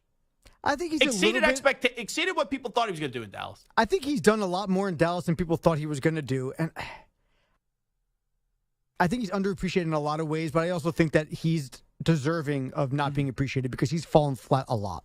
Daboll, no. Sirianni deserved to get crushed last year. Dan Quinn just got to the Commanders. Dan Campbell gets enough praise. What about LaFleur? LaFleur, I think, is a little bit underappreciated. That guy last year, first year without Aaron Rodgers, they're in the playoffs. I'll give it to Matt LaFleur.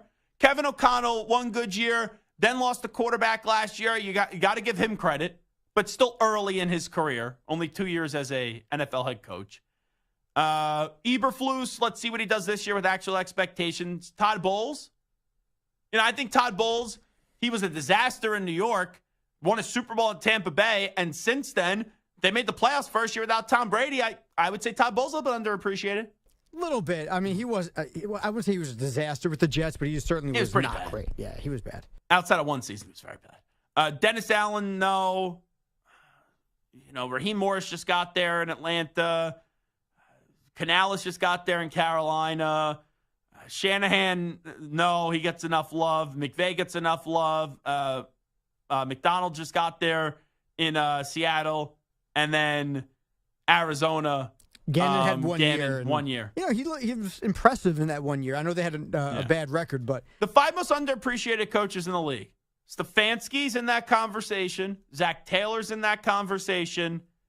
I would still say Doug Peterson is in that conversation. McCarthy's in the conversation, and Matt LaFleur and Todd Bowles. I'd probably take McCarthy out because of the playoff shortcomings and put Todd Bowles in. That's what I would do. I think O'Connell is one of those guys that I think he's a fantastic coach. Yeah, but it's early. I think he's a good coach. Yeah, I think he's a good coach. Potential to be a fantastic coach. What I've seen so far really impresses me. He has a little Shanahan to him. Now I think Shanahan is Which little part overrated. Of Shanahan? The Kyle. Brilliant or the kind of jerk part of him? You think Kyle Shanahan's a jerk? He comes off as just being this arrogant, cocky guy who thinks he knows more than everybody. Maybe he does, but he comes off like that. I just think he doesn't get the job done in the Super Bowl. So I think he's a very good coach, but everyone rushes to say he's the next coming of Vince Lombardi and the second coming of Vince Lombardi, and I'm not ready to go there with Kyle Shanahan. Win a Super Bowl first. All righty, fun show today. Big thanks to Bart Winkler for stopping by. Big thanks to Carlos Ortiz. Big thanks to Samter. Big thanks to each and every one of you in the YouTube chat. We will come on back tomorrow. We have the NBA Finals. That will finally tip off in this long layoff. And then we'll have the game to react to on Friday. So we'll talk to you mañana, everybody, at 3 p.m. Eastern, noon Pacific. We out. Bye-bye. Peace.